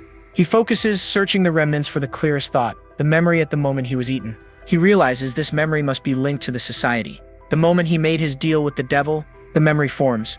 The instructor is in the cult leader's gallery. The psychic pressure is so intense Woonhui can feel it. He realizes the guy the instructor made a contract with must be a member of that society's, a divergent. But his face is a total blur. It's just a blank slate that he can't make out at all. He's only seeing the instructor's memories, so if the instructor couldn't see it, neither can he. Bummer. But one thing is crystal clear. The divergent's eyes with their freaky inverted yin and yang pupils. That's all he gets. But any clue about an enemy this powerful is a huge win. Nothing else to gain here. Let's go clean up. His eyes narrow. He's got a new target. But just as he's about to leave, he looks down and sees his own hand starting to disintegrate. He realizes with a jolt of pure panic that he's being affected by the same portal Desire came from.